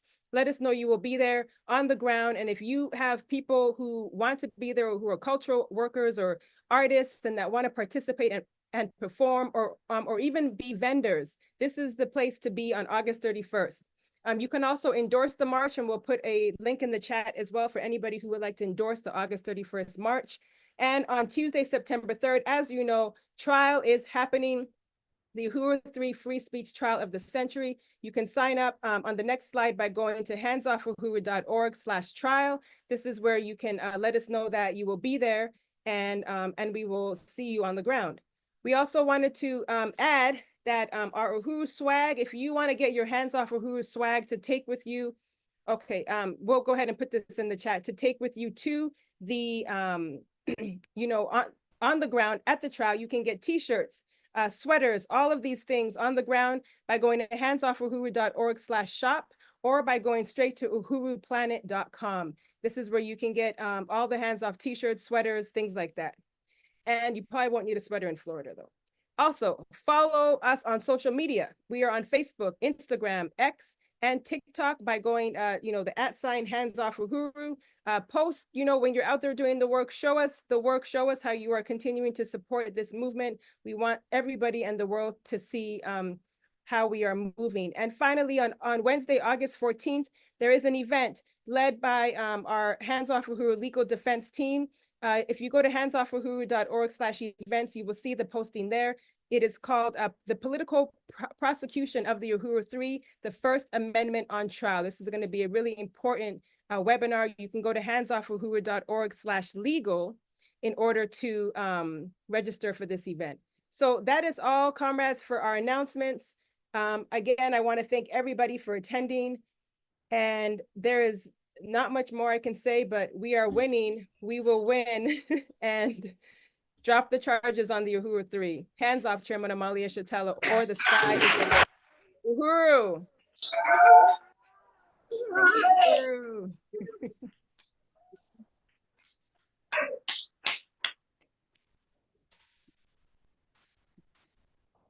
right, thank you, AV. We're going to be just playing some music on the way out.